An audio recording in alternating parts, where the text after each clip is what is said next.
He died in reality and was reborn in his favorite game. It would seem dreams come true. Dragons, princesses, epic quests. But he accidentally kissed the boss, called the prince, and the dragon became a girl with a tail and stockings. Now princesses and monsters and even guards want him, and he just wanted to get through the game. This is the craziest rebirth story you've ever seen. Let's go. The warrior's path to the princess's heart lies through fiery trials. Many brave men fell, paying a tragic price for their courage. And now the princess herself finds herself in captivity, her tender hand bound in chains. The girl can hardly hold back a groan, her gaze full of despair. All in chains, with her clothes torn, she looks defenseless against fate. Suddenly, a huge white dragon appears, growling menacingly at the captive. But then golden rays from the sky fall on the lizard, stopping his attack. A mysterious hero in white casts an ice curse on a mighty beast. The dragon roars, covered in ice under the influence of an unknown force. The princess looks at her savior in amazement, amazed by his power. The princess blushes, enchanted by the beauty of her savior. Embarrassed, she snorts, trying to hide her true feelings. "Hey, knight," she calls, and the hero turns around at the sound of her voice. "For me? You went this far? Not bad," she acknowledges his efforts. In recognition of his efforts, the princess offers him a special honor. "If you wish, you may kiss my feet," declares Princess Olivia. The hero refuses with disgust. "No, thank you, holy stockings are not for me." The princess is furious. "What are you talking about? Are you being modest?" "But all of you men come here for the sake of—" she begins, confident that she is right. The hero grins. "Huh? You thought I came here for you? How can you put me, the player, and these NPCs on the same level?" the hero says. The hero continues with a grin. "My goal is here from the very beginning to the end. Was only in this evil dragon."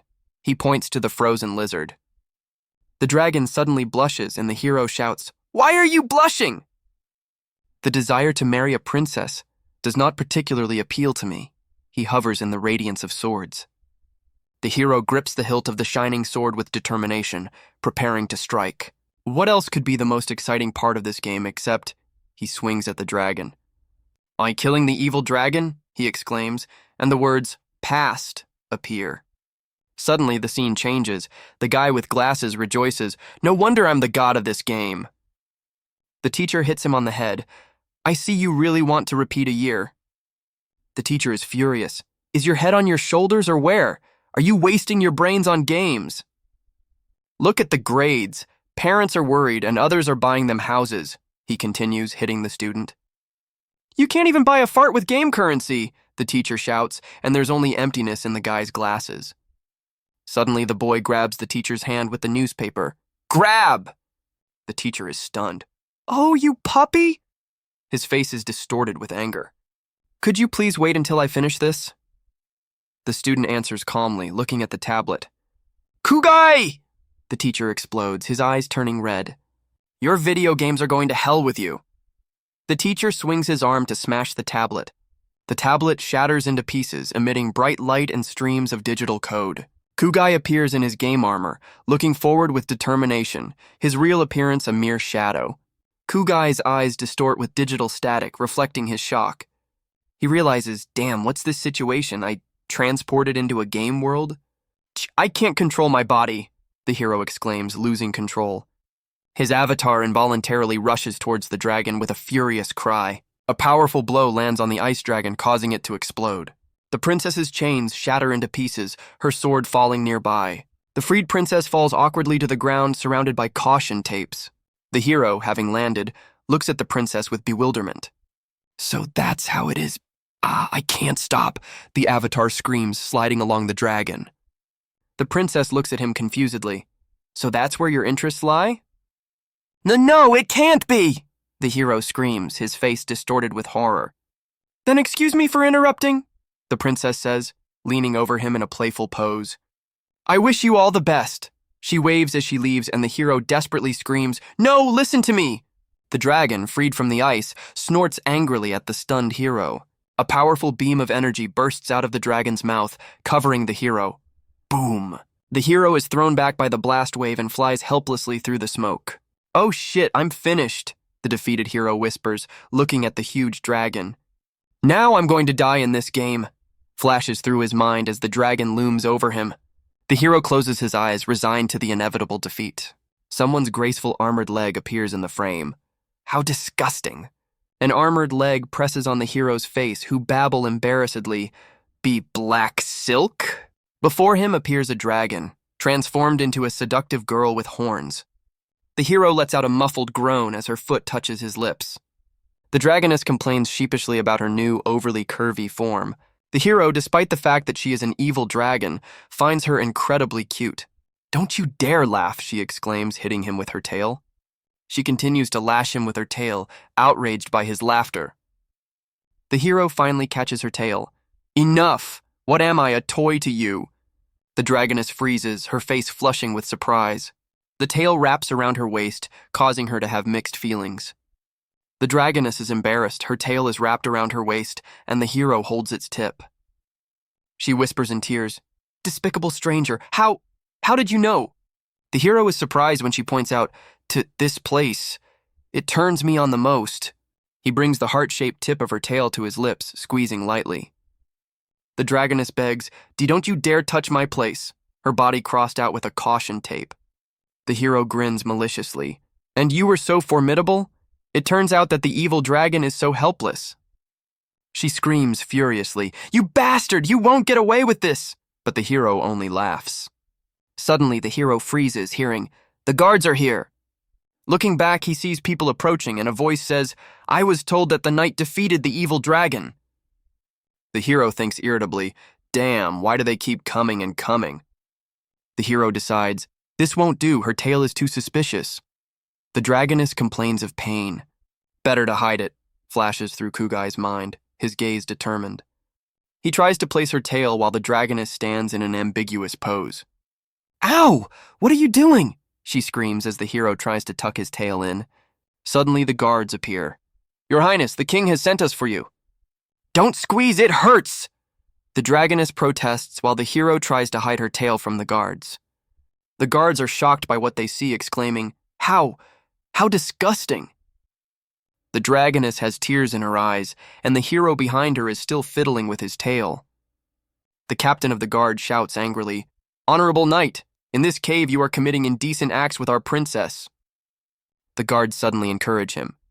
"Keep up the good work," and the hero is stunned by their reaction. The hero says, puzzled, "Wait." He asks the guards incredulously, "Did you just call her a princess?" The guard answers confidently, and the hero is indignant. "Don't you recognize your princess?" The mustachioed guard explains, "I saw her as a child before she was kidnapped by the evil dragon." The hero exclaims that she has become more beautiful, and the dragoness embarrassedly growls, "Rawr!" The guard announces, "Come on, princess and prince, the king is waiting for you." The hero is surprised. "Prince? Is that what you call me?" The guard happily confirms. The guards rejoice, hailing him as a great hero who saved the princess. The captain promises any royal reward, even the throne, showing off seductive court ladies. The dragoness angrily screams, "What princess? I am a noble evil!" The hero is shocked. The hero quickly covers her mouth, preventing her from giving himself away. The guards are perplexed, and the dragoness tries to mumble something. "She's just devilishly hungry." The hero cleverly lies, offering to leave. The hero and the dragoness walk ahead. The guards follow them out of the cave. The hero thinks, "Failures in real life, now I'm paying for my haste in the game." He whispers to the dragoness, "You better cooperate with me now." Her eyes widen in horror at his next words. "Or I'll make your tail go crazy and send you to the hell of pleasures," he threatens, touching the tail. "You bastard! Even if you threaten me, I will never—" She tries to resist while the guards walk behind her. Soon they arrive at the majestic royal city. The royal family greets the princess and the hero with a sumptuous feast. The maid pours wine, emphasizing that everything was prepared especially for her. The dragoness is delighted with the smells, fully getting into the role of the princess, and the hero becomes gloomy. The king is moved to tears because his daughter Olive has returned after 10 years. The queen notices the discrepancy. "Our daughter had black hair, didn't she?" But the king waves it off. Prince Lucky, with a lustful grin, attributes everything to his sister's rapid development. The prince and queen whisper about their interests while the hero and the dragon sit at the table. The dragoness drools over her food, and the hero wonders, what's wrong with this family? You can't do that, Your Highness! They stop her when she reaches for the food with her hands. The maid reminds the princess of her manners. Noble ladies eat with a knife and fork. The dragoness clicks, ignoring the utensils, and grabs a whole chicken. She crunches the whole chicken into her mouth, shocking the maid. The royal family is horrified as the dragon chomps away. Close-up of her elegantly removing a perfectly gnawed bone from her mouth. The dragoness shows off a chicken skeleton with a satisfied look. The family remembers her untidiness, and the hero is amazed by their selective memory. Suddenly, the doors of the hall burst open with a bang, letting in the guards. The warrior declares to the king, because she is not a princess at all. She points decisively at the dragoness. She's just an imposter. The hero recognizes the warrior, remembering their recent meeting. The warrior resolutely places her foot on the royal table. She declares to the king, "Do you hear me? I am the real Olive." The hero is nervous while the dragoness enjoys her food with her mouth full. The king is confused. Dilemma, we have 2 olives, maybe a lot. The warrior shouts angrily, "You have no right to say such things, you old fart." She shakes the king. "Fool, don't you recognize your own daughter?" The warrior says with disdain, "This princess has no... such an insensitive and talkative father as you." She finishes the sentence. The king is shocked by her words, thinking, so vulgar. The royal couple recognizes her by her manners. This lack of manners in rude tone. The king and queen acknowledge her. "Without a doubt, this is our daughter Olive." The hero is shocked by their family ties. The hero decides to stay away from this strange family while the dragon eats in peace. Suddenly, a sword flies at the hero with a cry of "Stop!" The sword plunges into the column, and the warrior screams, "You passed off an impostor as a princess and are trying to escape?" The hero turns around to see who dared to attack him. He awkwardly waves hello to her, and the warrior recognizes him. "The same pervert who kissed the dragoness in the cave?" she screams. The hero denies everything. The royal family discusses his exploits with interest, and the warrior is furious at their reaction. The warrior shyly admits that the image of the kiss with the dragon touched her, accusing the hero of seduction. She points to the dragoness. "You even started an affair with this ill-mannered impostor." The warrior yells at the dragoness, "Stop eating my food!" The hero tries to intervene. The dragoness, with her mouth full, breathes fire straight into the face of the real princess. The hero covers his face with his hand while Olive, covered in soot, mutters, "It doesn't matter anymore." Olive lashes out at the couple in a rage. "You vile couple, pervert!" The princess orders the guards, "Strip them and lead them through the streets." The hero is shocked. "Wait, she burned you and it's my fault?" The dragoness hiccups. "Of course you. If it weren't for your threats, I wouldn't have come here." One of the guards rushes forward with a dull thud. The guard swings a huge axe at the hero and the dragoness. The axe crashes into the floor with a loud bang, splitting the slabs. The hero and the dragoness barely dodge the blow of the guard's axe. The hero, with a drop of sweat on his temple, thinks, "Oh shit." The remaining guards rush to attack, shouting, "Get him!" He deftly dodges the spear, indignantly. "Damn, you don't even think about holding back." Surrounded by guards, the hero is indignant. "I came to the game to have fun, not to get beat up." The dragoness decides to intervene. "If that's the case, I don't see the point in being polite." Her hand flares with energy. A close-up of her determined face, illuminated by a blue glow. The hero summons a shining golden sword, ready for battle. With a cry of "Forward!" he unleashes a powerful energy blast on the guard. The axe-wielding guard is defeated, screaming, "Ah, I'm dead!" The others are terrified of his strength. The hero looks in bewilderment at his sword, which is turned into a useless rope. He yells at the game in rage, "This damn game gave me a bug!" A pixelated message appears above the hero, and the warrior smirks. "Oh, what's that?" The message reads, "Disqualified player," leaving the hero in shock. The real Olive can hardly contain her laughter at his despair. She mockingly praises him. "Ho ho, and you know how to swing a sword, dog knight." Olive declares herself a righteous NPC, laughing at his ego. The hero looks at her with disbelief. "A righteous NPC?" The warrior, sword at the ready, declares, "You were never anything special." The hero exclaims in panic, "What the hell is going on here?" Olive shouts, "Heavenly justice, of course!" Olive swings her sword. The hero tries to dodge in horror.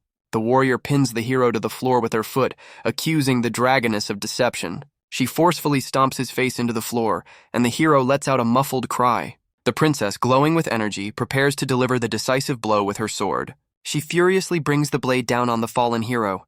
A powerful blow shakes the hall, throwing the princess herself against the columns. Olive, covered in dust and with torn clothes, is shocked by what happened. The dragoness tears her dress in irritation. She is fed up with all this. She grabs the hero by the head, indignant. "You also tied me to this pig!" The dragoness in her true form hugs the hero, surrounded by hearts. The dragoness hugs the hero tightly, calling him her long-term feeder. The royal family reacts inappropriately, especially the king and the servant with hearts in her eyes. But ordinary people scream in horror. The evil dragon has appeared. Panic spreads throughout the city about the arrival of a dragon from the Gorge of Evil Dragons. Meanwhile, somewhere far away, someone is having a disturbing dream under the cover of night. St. Cassiopeia wakes up abruptly in her bed, her hand clutching the sheet. She screams in horror, suddenly sitting up in bed after the nightmare. Cassiopeia breathes heavily, fear frozen on her face, the saint of the Holy Land.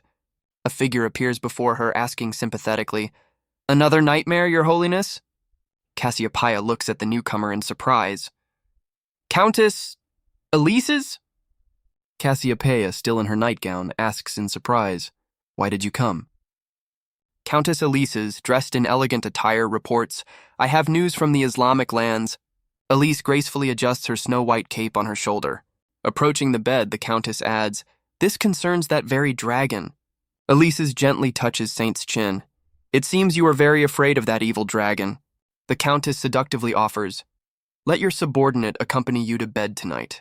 It's morning and Cassiopeia is sleeping peacefully, bathed in sunlight, alone in her bed. Meanwhile, at the door of the saint's chambers, the cat girl reproaches Elise's for her inaction. The beast woman looks at the countess with indignation.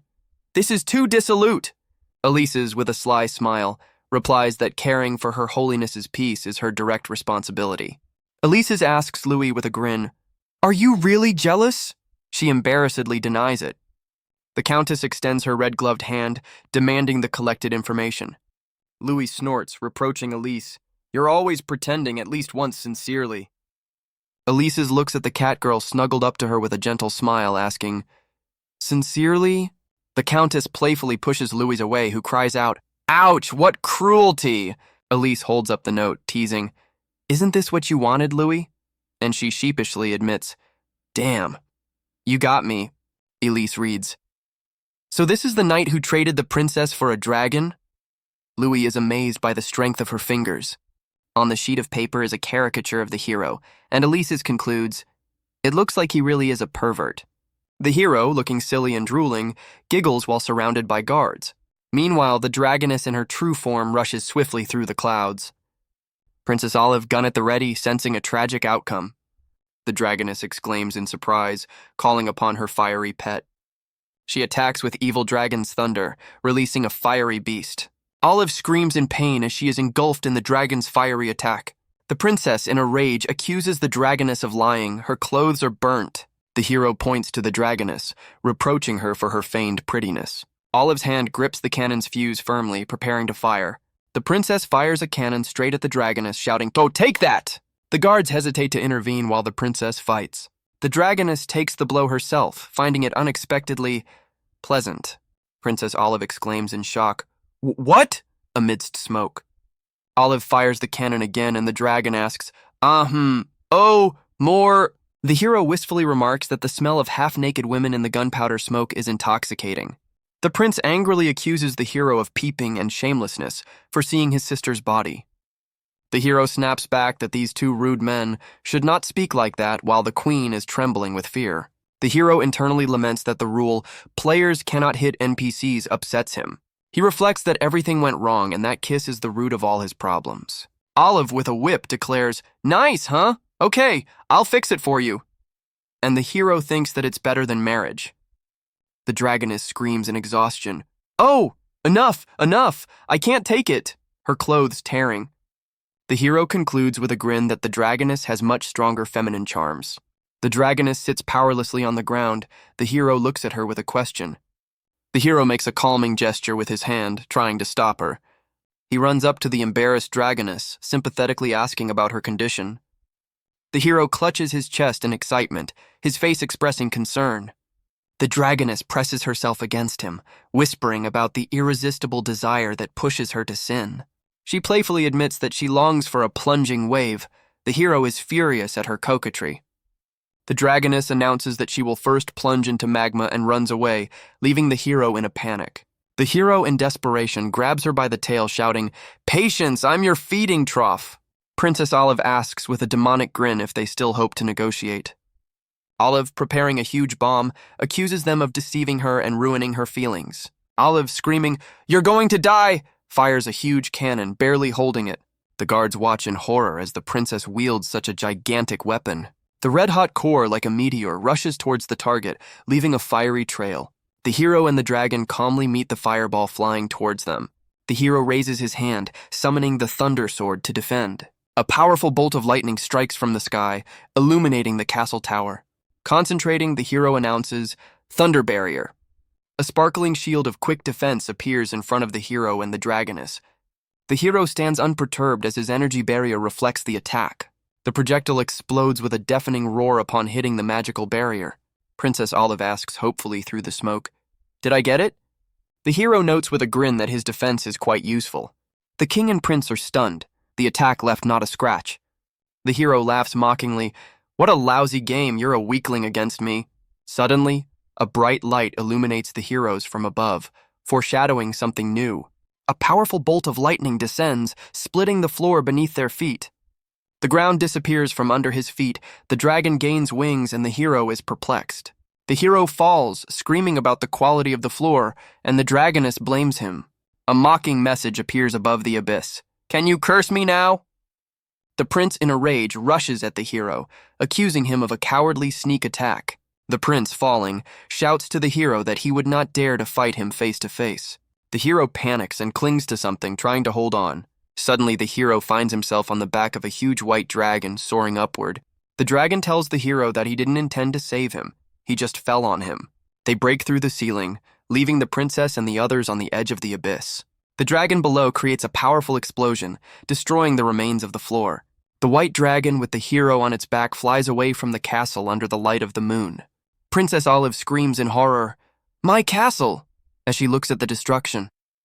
The guard points to the flying away, asking the princess what to do next. Olive firmly orders, "Don't you dare talk, follow me!" The hero flies away from the castle on a white dragon, leaving the night city behind. He thinks with relief that the princess will definitely not catch up with them now. The hero praises the dragon for his ability to fly, but he asks again in surprise. The dragon sheepishly admits that he has not been able to fly since childhood, shocking the hero. The hero points to the flight in bewilderment, and the dragon himself does not understand how he does it. Suddenly, the hero, screaming, jumps off the back of the panicking dragon. Both fall rapidly. The hero begs the dragon to fly, but he is helpless. They rush down like a comet, straight onto the roof of some building. With a crash, they break through the roof and fly into the barn, frightening the cows. The hero comes to his senses in a haystack, surrounded by curious cows. The calf moos in surprise to its mother cow, pointing to the dragon's form. The hero comes to his senses, groaning loudly from the unbearable cramped space. He finds himself pinned next to a naked dragon in a haystack. The hero, with burning eyes and a bleeding nose, screams that he will help her. He rushes towards the confused dragoness, who tries to cover herself. Suddenly, a huge cleaver crashes between them, separating them. The hero asks in surprise if today isn't the owner's day off. A mysterious hand with a long pipe appears, noting the unusualness of the guests. A mysterious woman with white hair takes a drag from her pipe, assessing the situation. It turns out that this is the owner of the barn, a cowgirl in a maid's outfit talking about milk. The hero, with a nosebleed, looks at the dragoness in admiration, surrounded by hearts. The owner of the barn, a cowgirl, claims that she has never tried dragon's milk. The hero, blushing, apologizes to the cowgirl for the intrusion. The hero tries to explain that they are here by accident. The dragoness is hiding behind him. Suddenly, a cleaver whistled past them, piercing a pole with a cry of "Ungrateful!" The hero looks in horror at the cleaver that almost hit him. The cowgirl cracks her knuckles, threatening them for refusing the blessing. The dragoness asks in surprise if there really is an imperial merchant in this barn.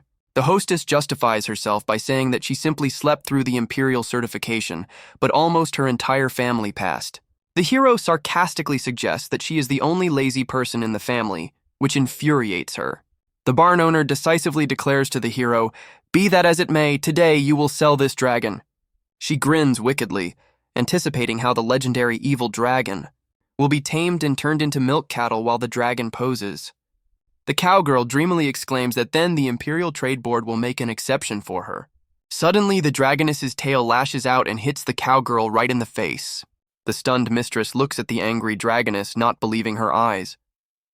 The cowgirl screams with tears in her eyes, "You hit me!" The dragoness beats her furiously, screaming that the herbivore has never humiliated her. The hero watches in shock as the self-proclaimed king turns out to be just scrap metal. While the cowgirl howls in pain and the dragon demands milk, the hero finds this scene not bad. The knight in white points to the princess. "They are right here, your highness." The hero thinks irritably, "Damn, someone else showed up." He sees the princess being told, "They crashed right here." Princess Olive firmly orders the guards, "Go ahead, ask everyone around." The guard shows the cows a drawing, looking for a half-naked woman and a worthless man. The princess shouts at the guard in rage, "Fool! What do you expect from a calf?" Olive grins and advises asking the mother cow to save face for the calf. The guard with an exhausted face thinks, well. The hero and the dragoness peek from behind cover. The hero grins. Idiot. The hero cries, dreaming of a harem game with hundreds of such gorgeous NPCs. The cowgirl exclaims excitedly upon seeing someone from the royal family of the Islamic Empire. She admires Princess Olive's noble and valiant bearing. The sacred insignia on the imperial banners glitter in the sun. The cowgirl suggests that this is a new war goddess, and the hero agrees about the fighting power. The barn owner tries to give them away, shouting, "Mighty goddess of war, two nobodies are here." The dragoness's tail lashes out and shuts the cowgirl's mouth. The hero and the dragon tie up the cowgirl so that she doesn't cause problems. The dragoness angrily grabs the cowgirl by the horn, calling her lowly cattle. The hero pulls the tied-up cowgirl by the tail, calling her naughty. The cowgirl looks at what is happening with an embarrassed and excited, "Aha!" The hero hugs the tied-up cowgirl, surprised by her sudden weakness. The dragoness blushes, remembering that his tricks have become even more intense. The hero grins maliciously, realizing that tails are the weak point of all beast girls. The dragoness sheepishly imagines what it would be like for her to be in the cowgirl's place. The cowgirl, with her face wrapped in her tail, looks completely exhausted. The cowgirl's mouth, clamped with her tail, is dripping with saliva from the overwhelming feelings. The dragoness, covering herself, wonders if she would experience the same excitement. The cowgirl's face expresses shock and confusion at what is happening. The dragoness is shocked by her reaction, suspecting that new desires have awakened in her. The cowgirl, with tears in her eyes, screams at the hero that he is a pervert who dared to do such a thing on Holy Land. The cowgirl calls out to the goddess of war, and the hero pinches her cheeks, demanding an answer. The hero threateningly asks if she will report them when they leave. He grimly states that she leaves him no choice, frightening her with his sudden severity. The cowgirl is terrified and wonders if he is going to kill her. The hero decisively throws her over his shoulder, announcing that she is coming with them. With a crazy grin, he thinks that he won't let such a beauty go to his collection. The dragoness sighs, resigned. Well, it looks like we have no other choice. The hero looks at the dragoness in surprise, not expecting such a quick agreement. The dragoness is disgusted by the thought that he would use tail games on the cow, and she cannot stand it.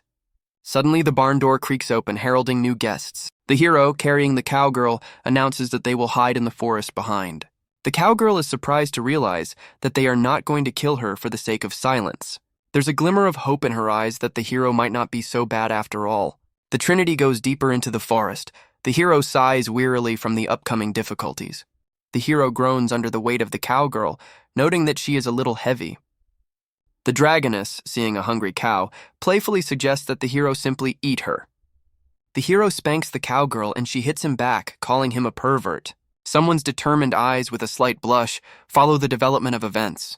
A lady drinks greedily, carelessly spilling the drink on her ample breasts. She smashes the cup in rage, lamenting that the fugitives are still at large. The lady shouts furiously at the guards, "What's the point of you if you can't even catch them?" Her brother appears. Don't worry, sister. Yes, this chase has been fruitless so far. The sister sarcastically retorts, not only are you mired in debauchery, but you're also good for nothing. You're the one talking. The brother replies with a grin, maybe I'm not good at everything else, but I understand women like no one else. He takes a dramatic breath. For example, I have long smelled their strong feminine scent. He adds, showing 2 fingers. Moreover, there were 2 of them. The sister is perplexed. The man kicks open the barn door. I guess they disappeared into the woods, sister. The brother points to a forest path. So why don't we get them back before it's too late? The sister snorts, but his words intrigue her. Look, don't you dare deceive me. The princess with a sword resolutely rushes into the forest. This princess herself will return them. The brother grins evilly, anticipating the chase. The guard warns the prince, in the depths of the forest are the borders of the kingdom and terrible monsters. The prince waves his hand smugly. Everything is fine. There will be no problems with me there. He throws to the guards. If you are afraid, wait here until we return. The guards decide to stay. In that case, we'll wait. Take care of yourself. The princess with a sword walks through the forest, followed by her brother. Humph, you can't escape, knight. Her brother smiles slyly after her. And you won't get away, dear sister. Meanwhile, a dragonfly lands on the dragoness's horn. Hey, you lousy pig! The dragoness, crushed by the cowgirl, moans, I'm hungry. The hero and the girl's stomachs rumble. He replies, I know. The dragoness. Where from? The dragoness sighs. It was in vain that she sent the cow for food. But here comes the cowgirl with an armful of fruit. I'm back! She shyly holds out the fruit and mumbles, I only found this. The cow immediately bites into the apple. Delicious! And he invites the others. Help yourself, guys. The dragon wrinkles her nose. I want meat. The cow is perplexed. But fruit is good too. Nonsense, snorts the dragoness. Only the lower classes eat such crap. The hero chokes on his apple from her words, noticing the cow's tail for the first time. The cow explodes. Shame on you! You should look for it yourself instead of humiliating others. She throws to the dragoness. If you weren't stronger, I would never be your slave. Cowgirl shows wound on her leg. Finding this food was not easy for me either, you know. She winces at the pain in her steaming leg, and the dragoness looks on in surprise. The dragoness suddenly grabs the cow by the leg. Delicious meat, let me try it quickly. The cowgirl recoils in horror, trying to pull her leg out of the dragoness's grip. The hero rushes to them in panic. Oh my God, girls, don't fight! He stands between them. If you have any schemes, come with me. The cowgirl, shouting, I'll help, kicks the hero right in the face. The hero is knocked out. The dragoness snorts.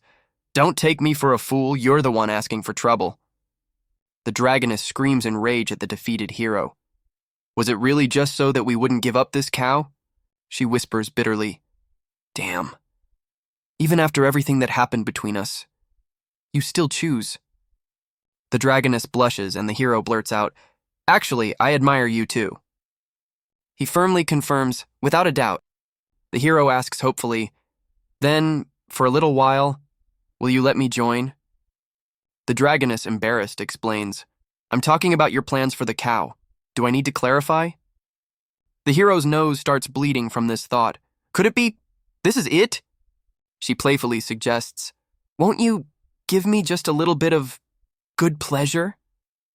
The hero, licking his lips, shouts, I'll give you much more, I don't mind.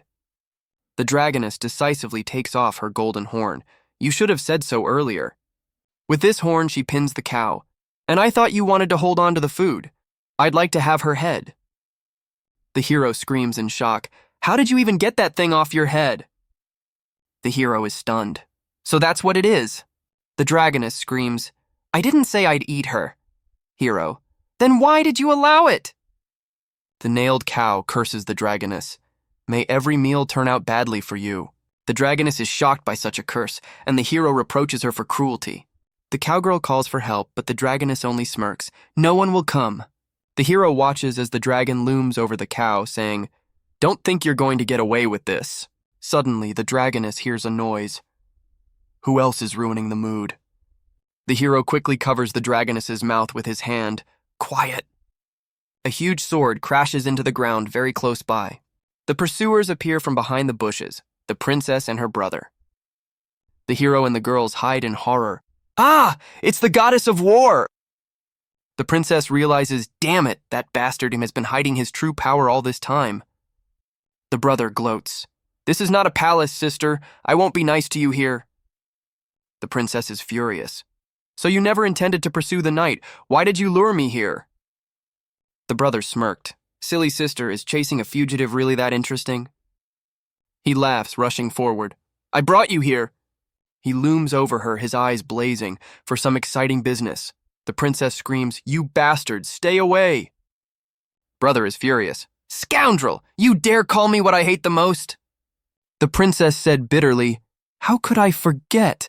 You always looked down on me like a cockroach. The brother clutches his head in despair. No matter what I do to please you, you consider me a worthless thing. The princess is perplexed. What's wrong with you? Don't you understand? Brother explodes. I just wanted to dirty you even more. Princess screams, Pervert! He grabs her, hissing, When you're as dirty as me, you won't dare look down on me. Her brother rushes at her. Come on, sister! Let's become the scum of royal blood together! She screams, No! The hero and the dragoness watch in horror. The hero mutters, What kind of inhuman... The brother gloats, Ha ha ha! Surprised? It's not that easy to free yourself from these dragon claws. The hero clenches his fist. Damn, I can't beat him as a disqualified player. The dragoness blushes. D-dragon claws. How terrible. The hero decides that inaction is not a manly thing to do. The hero hides in the bushes, thinking, Calm down, there must be some other way. Suddenly, a stone hits the brother in the head, and he shouts in rage, Bastard! The cowgirl jumps out of the bushes. Let go of the goddess of war. The hero thinks in panic, I have no choice. The cow points menacingly at her brother. You scoundrel dishonoring the royal name. I will not allow you to dishonor her. The brother looks at the cow with delight. Wow, what a plump cow. He turns to his sister. Olive, why didn't you tell me that you have such beautiful friends? The princess denies. I don't know her. The princess shouts to the cow, Hey, I don't know you. Don't interfere. He's too tough for you. The cowgirl reassures the princess. Don't worry, goddess of war. Maybe I'm not his equal. She continues with a sly smile. But... and pushes the hero forward. The cow puts the hero in front of her. This knight must cope. The brother and the princess look in surprise at the hero who suddenly appeared. The hero is indignant. What do you mean, ugh? I came to help. Politeness doesn't matter? He points at the princess. What's with that hopeless face? Now take that back. The brother grabs the hero by the throat. Noisy knight? I've wanted to finish you off for a long time. The villain hisses. You pretty weakling. You made Olivia sad. Are you jealous of my luck? The brother strangles the hero. He wheezes, Why? The cow looks on in horror. The prince blushes with rage, pointing at the girls. Where did you get so many beast girls? The hero gasps, I think 2 is enough for me. His brother shakes him furiously. Shut up, are you just showing off? He grins maliciously. What about your inseparable little dragon? The brother looks back at the bushes. What, she won't come out to save you? The dragoness in the bushes blushes, afraid for her breadwinner, but not wanting to seem like a coward. The chibi dragon firmly declares, Brave dragons are not afraid of difficulties. The prince mocks the hero. It seems she also hates dirt like you hiding behind a woman's skirt. The hero, out of breath, thinks, If I'm not mistaken, I know someone who trembles under the skirt of the Queen Mother. The knight challenges, Are you the one who lures girls into the wilderness, you vile prince? The brother shouts in rage, So you dare to act tough? What did you say? Say it again! The hero smirks, not intending to give in.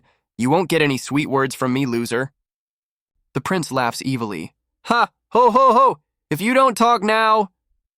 He tightens his grip. The hero gasps. Then you will never speak again. A thought flashes in the hero's eyes. Wait a minute. The hero notices a distorted inscription above the prince's head. Righteous NPC. The text above the prince continues to flicker, and the hero doubts whether his eyes are deceiving him. Suddenly, the inscription above the prince changes to disqualified NPC, and he grins evilly.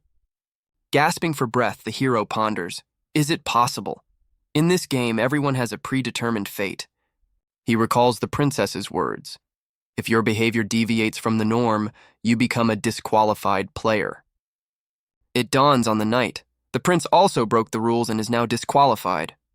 This pervert must have violated his system settings, the hero thinks, while the prince hisses, "Die!"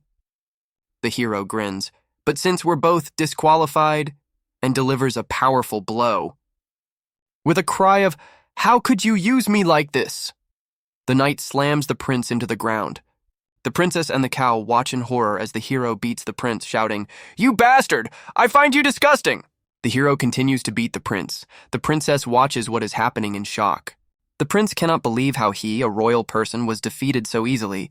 Suddenly, the words "disqualified player" appear above the hero's head, and a sound signal is heard. The hero is perplexed when he notices a clean slate scale under the inscription with a meager progress of 21,000. A clean slate? The hero looks thoughtfully at the defeated prince. The cow watches. The prince tries to get up, but the hero slams him again, this time into a tree. The blow increases the clean slate scale by 1 point. The hero is surprised. The hero deals another blow and the scale grows again. The prince screams in pain. With each hit to the prince, the points on the clean slate scale continue to increase. The hero realizes that the more he hits the prince, the more points he gets, but he decides to stop. The hero looks at the defeated prince, who begs, Brother Kugai, you can't." The knight grins maliciously. "Why not use this bastard to let off some steam?" Suddenly, the princess grips the hilt of her sword with determination. She screams furiously and thrusts the blade next to the prince's head, leaving the hero in shock. The princess looks angrily at the hero, calling him a scoundrel. She begins to furiously cut the prince's clothes, screaming, "I'll cut you, mama's boy, pervert." The princess continues her attacks, raining insults on her brother. "How dare you, you worthless piece of shit!" The hero, the cow, and the dragoness watch in horror as the princess rages, "Are you happy? Happy?" The cowgirl thinks in confusion. The goddess of war is not at all what I imagined her to be. The hero carefully places his hand on the princess's shoulder, trying to stop her. The hero, grabbing the girls, suggests, "Maybe we shouldn't bother her?" He tries to leave with the girls in his arms, but they call out to him, "Stop!" The princess, stepping on her brother, reproaches the hero. "It's impolite to leave so quietly, isn't it?" Above the princess's head is the inscription, "Righteous NPC again," she sighs. "You are rude as always." The hero thinks in shock, "Terrible girl. Her settings didn't go wrong. Is she the main bug of the game?" The girls panic. The prince screams from under his sister's foot, and the hero tries to cover them. The princess, with her hand raised and her face shaded, approaches the hero. The hero screams in horror, "Ah, ah, ah! Don't come near me!" The princess unexpectedly gently strokes the hero's head, and he is surprised. She smiles sweetly. "Despite our differences, you saved this princess. I didn't think anyone could be so sweet." The princess suggests forgetting everything. The hero is shocked by her sudden kindness. She insists that she is not like her cruel prince brother. The hero and the dragoness don't believe it. The knight shouts, "Who are you then?" The princess shows her graceful leg. "All you have to do. It's to kiss the princess's fingers as a sign of loyalty." The hero understands that this is a catch. She smiles slyly, teasing, "Hee, come on, refuse." The princess, with a sword behind her back, declares that witnesses of her weakness must die. The hero decisively kisses her leg with a loud kiss. The princess's eyes widen in surprise and she cries out, "Ow!" The princess is confused while the hero continues. The dragoness watches with displeasure. The hero asks with a satisfied look, "Is that enough, your highness?" The princess shouts, "Pervert!" The princess screams in surprise, her eyes wide open. The hero warns with a crazy smile, "Be careful." He picks up the princess in his arms, saying, "Don't worry so much, your highness." The hero whispers compliments about her legs. The princess orders embarrassedly, "Shut up." The princess blushes, thinking, "This is so disgusting, but I want to hear more." The hero licks his lips, muttering, "I can't help myself." The princess begs, "Stop! No!" His hand gently squeezes her foot. He promises, "Let me comfort every corner of you." The princess lets out a groan, her face distorted with mixed emotions. Suddenly, the princess, shouting, "Get lost!" slaps the hero in the face, and the cow is stunned. The princess on the ground screams, "You won! My leg! How disgusting!" The hero grins with a slap mark on his face, and the princess furiously tells him to get out. The hero poses, declaring that he is more irresistible than ever today. The girls are shocked. The dragoness drools, finding the hero's scent particularly enticing. The cow is surprised. The princess, in horror, decides to run away from this pervert, sensing something is wrong. As she runs away, the princess complains that this never happened to her in the dragon's cave. The princess runs and crashes her head into someone's armor, thinking about her bad luck. A knight suddenly appears and calls out to the princess, who clutches her head in irritation. The knight approaches the hero, worried about the long absence of the princess and prince. The knight's eyes widen in surprise, and he only says, "Huh?" noticing something was wrong. The knight points his finger in confusion, asking, "Isn't that—" The princess turns around and the knight points to the prince's body on the ground. "What's there?" The princess grabs the knight by the collar, shouting, "This is just the waste of a giant animal with a diseased digestion." She insists furiously, "This is absolutely not Prince Lucky's corpse, do you hear me?" The knight breathes a sigh of relief. "Ah, so this really is the corpse of Prince Lucky. I thought it was the remains of some kind of beast." The knight suddenly freezes, realizing, "Wait, a corpse?" The princess remains sullenly silent. The princess, with a devilish look, grabs the knight from behind. "Don't you dare blame me now, since you already know." Another knight screams in horror as the princess drags his comrade away with a cry of, "Ah!" The knight with the megaphone announces for all to hear, "Princess Olivia! She made Prince Lucky answer for everything." The hero and the dragoness are perplexed by the screams, noticing the running soldier. What is this?" The knight with the megaphone is shocked. "Princess Olivia made Prince Lucky relieve himself?" The heroine and the mustachioed knight exchange awkward glances. Listen." The knight in the tree clutches his head. "Oh gods," watching the heroes below. Another herald shouts from the tree, "You say Princess Olivia caught Prince Lucky in indecency?" The soldiers retreat in panic. "Quickly to the palace with the news." The heroine only sighs. Suddenly a new beauty appears. "I don't think it will be bad if the rumors spread." Meanwhile, in the distance, a majestic castle can be seen on a hill. A fist slams down on the table in the throne room. "What does this mean?" The king and queen are shocked by the report. "Olivia is going to turn us into Kermit?" The king is puzzled, and the queen looks it up in the dictionary. "But what does do a Kermit mean?" The knight explains sheepishly, "To put it bluntly, your majesty." He screams into the microphone in horror. "She wants to commit regicide." A wanted poster appears with a cute chibi version of Olivia and a 10-coin reward. The heroine looks at her childhood portrait, and the hero looks out in surprise. "Is this you as a child?" The hero comments with disgust, "People, why do you even grow up?" Suddenly, a horned girl appears, exclaiming in admiration, "Goddess of war, how cute!" The horned one teases the hero. "You said that my kisses were disgusting, but you yourself liked it." The knights panic and make excuses to the princess. This is all the king's idea. We have nothing to do with it." The soldiers shout, "We are innocent. If you want to beat someone, go to his majesty." The hero and the horned girl look at the cowardly knights. She sighs in disappointment. Low-quality men. The hero looks thoughtfully at the girl in blue. He reflects on his parents' indifference. The knight places a reassuring hand on her shoulder. He consoles her by talking about parental love. The girl doubts his words. She asks if they don't need her. The knight tries to console her again. The girl pushes him away, indignant. She tears her clothes in despair. Suddenly, an archer appears with a torn mask. Everyone looks in shock at the hooded archer with a torn mask. The heroine nervously asks, "You're not some kind of aimless killer, are you?" The blue-haired, scarred archer chuckles mysteriously, hiding her eyes. The heroine suggests, "Or just some old pervert." A sudden attack. The heroine screams in surprise, dodging the red flashes. An archer with glowing red eyes aims 3 arrows at once. "Are you completely crazy?" The heroine thinks in horror. Is she really ready to do this for 10 coins?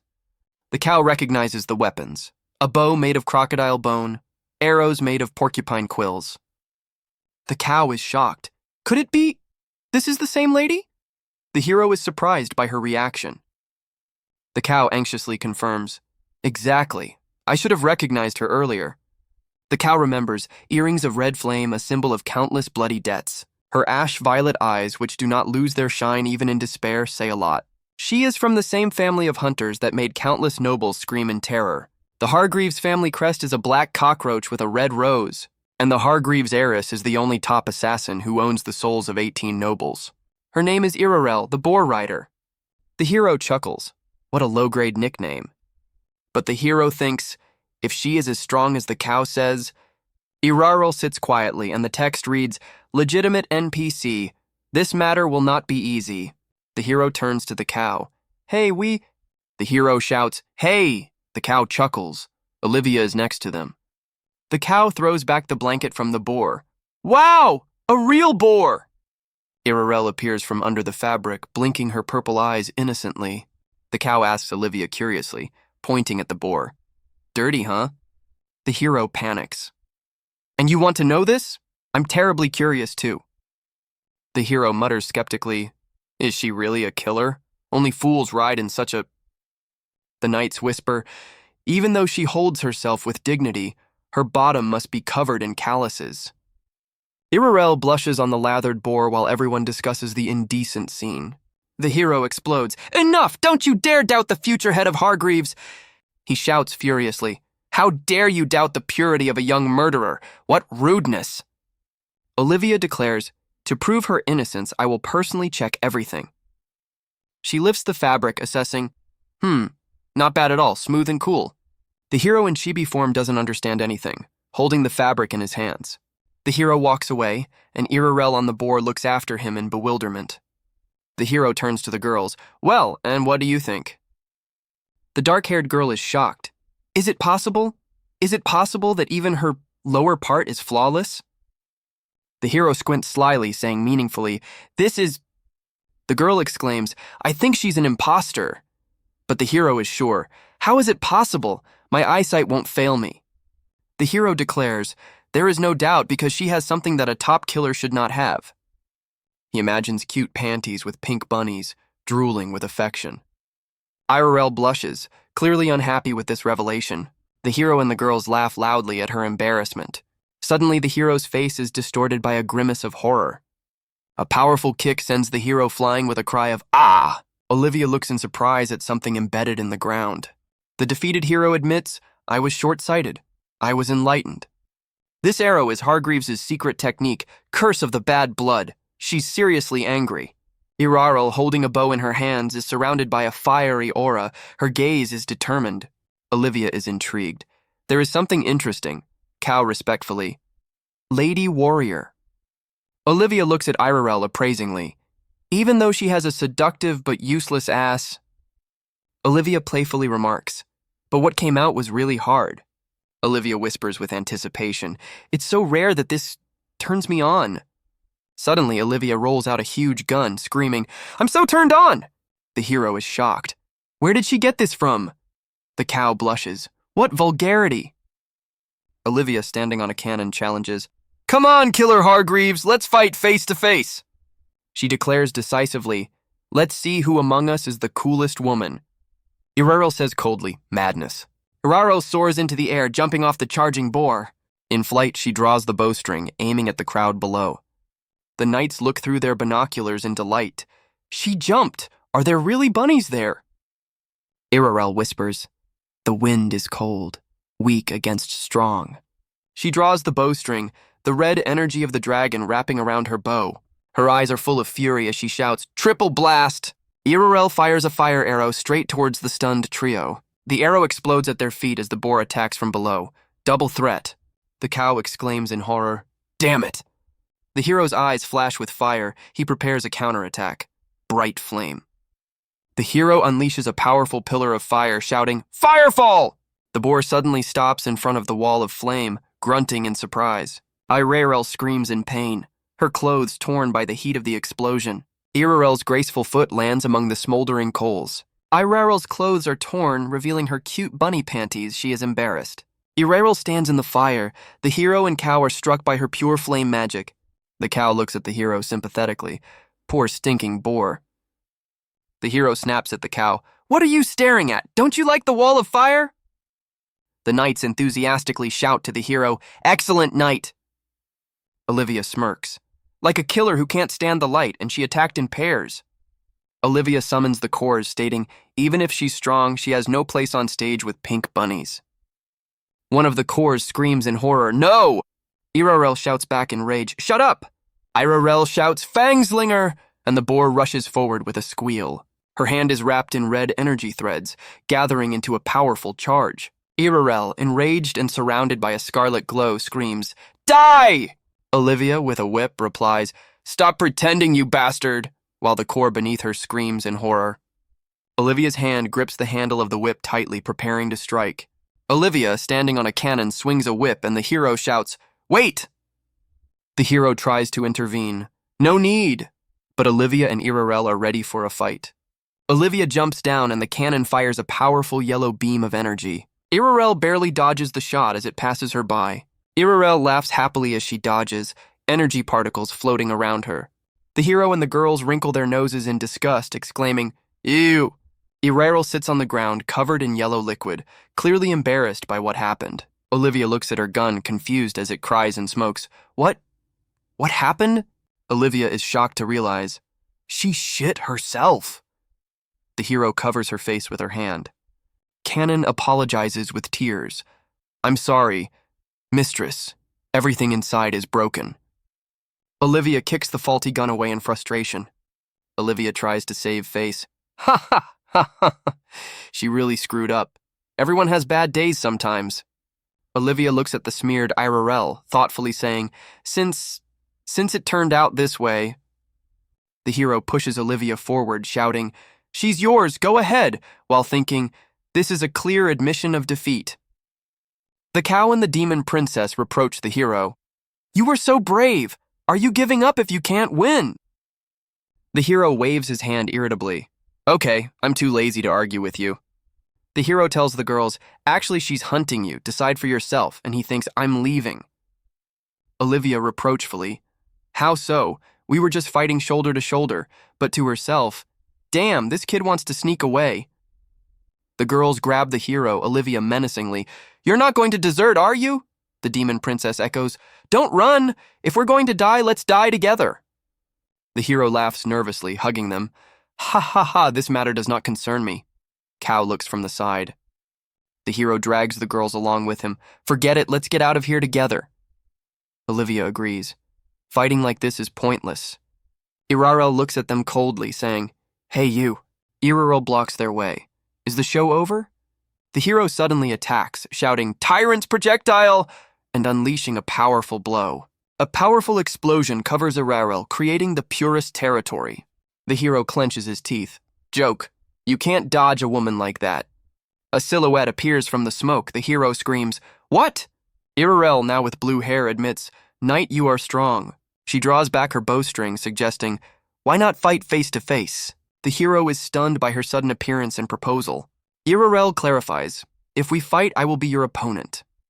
The demon princess stands before the hero, because that stinking boar. The demon princess firmly states, No, leaving Irarel and the hero puzzled. The demon princess coquettishly adjusts her top, addressing the hero, Little dragon. The hero is indignant. I'm grateful for saving me, but don't tell me that I can't handle it. The hero shouts to the demon princess, Nonsense! You haven't even tried it! You'll feel it now! Irarel with blue hair screams furiously, Don't you dare! Irarel draws his bow, shouting, You! Shameless! The demon princess cries out in alarm, Watch out! The demon princess lets out a wild scream, baring her sharp fangs. Close up. Its mouth is full of incredibly sharp predatory teeth. The demon princess suddenly begins licking the hero's head, purring. The hero is in complete shock. Damn, what the hell is this? The hero, in horror, pulls the princess by the cheeks. Is there a person inside? Irarel shouts to the hero, The child is stuck, no conscience at all. The hero pushes the demon princess away, shouting, Get away! Irarel whispers with relief, He's okay. The demon princess boasts, What's so worried about? I'm a supreme divine beast. She continues. My stomach can digest even the tusks of a giant elephant. The princess winks coquettishly. However, fresh pork is so delicious. Fangpaw is horrified.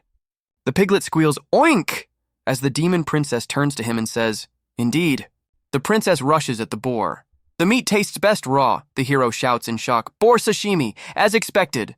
Iraral screams, looking at what is happening. Fangs! She says decisively, folding her arms across her chest. The spell of revival! A fiery halo appears above Irarel's head as she concentrates on her magic. The hero watches in surprise as the demon princess licks her lips after eating the boar. Irarel floats in the air, shrouded in dark energy, beginning a sinister ritual. The hero and the girls are drawn into a whirlwind emanating from Irarel in the center. The cow screams in panic. She's absorbing all the demonic energy around! The cow screams in pain, her strength draining under the influence of Irarel's ritual. Olivia shakes Cow. What's wrong with you? Why are you suddenly so limp? The demon princess is also weakening, her body trembling from the energy leak. The hero's hand in a gauntlet carefully touches the back of the weakened princess. The hero grabs the demon princess, saying, Don't move, I'll help you seal the energy. A glowing symbol appears on the demon princess's stomach when the hero uses his technique. The hero whispers into the demon princess's ear, deep breath. He asks if she feels the heat remaining in her body. The princess shyly asks to let go. The princess thinks the hero's chest is hotter than lava while he is concentrating. Iraral begins the ritual, summoning the evil spirit trapped in the rotten fangs. She soars, calling to the spirit, Release your dormant rage. The cow fights off something in panic, screaming, Go away, it hurts. The cow accidentally falls on Olivia, surprised by her unexpected softness. The demon princess screams at the hero, Disgusting! Hold on tight, you stinking boar! The hero activates the shield, hugging the princess tightly, who comments on his grip. The hero turns around, remembering Olivia and Cow, who are entangled in dark tentacles.